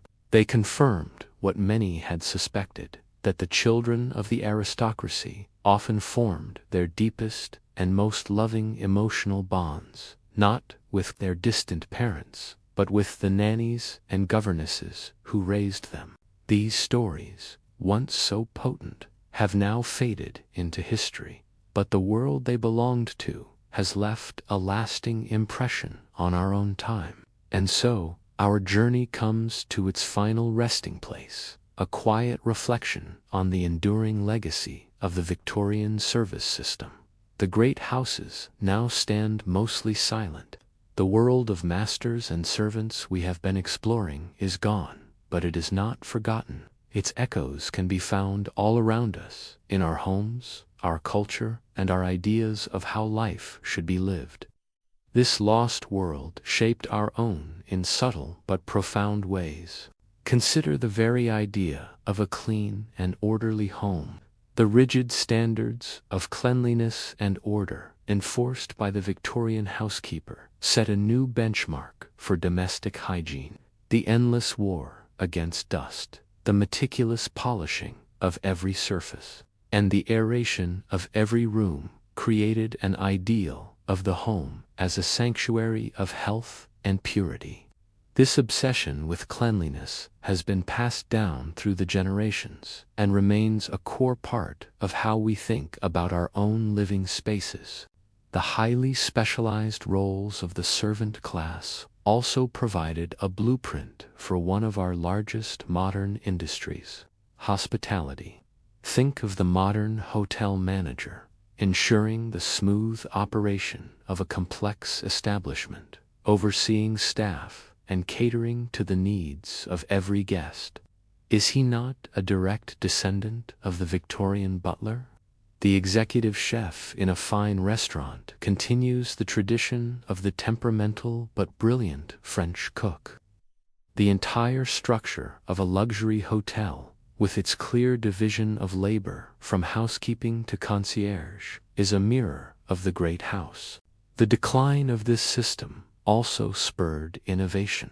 After the First World War, when fewer and fewer young people were willing to go into service, the middle-class housewife, for the first time, had to manage her home on her own. This created a huge demand for labor-saving devices. The development and mass marketing of technologies like the electric vacuum cleaner, the automatic washing machine, and the modern oven were all driven by the need to replace the work once done by a host of maids.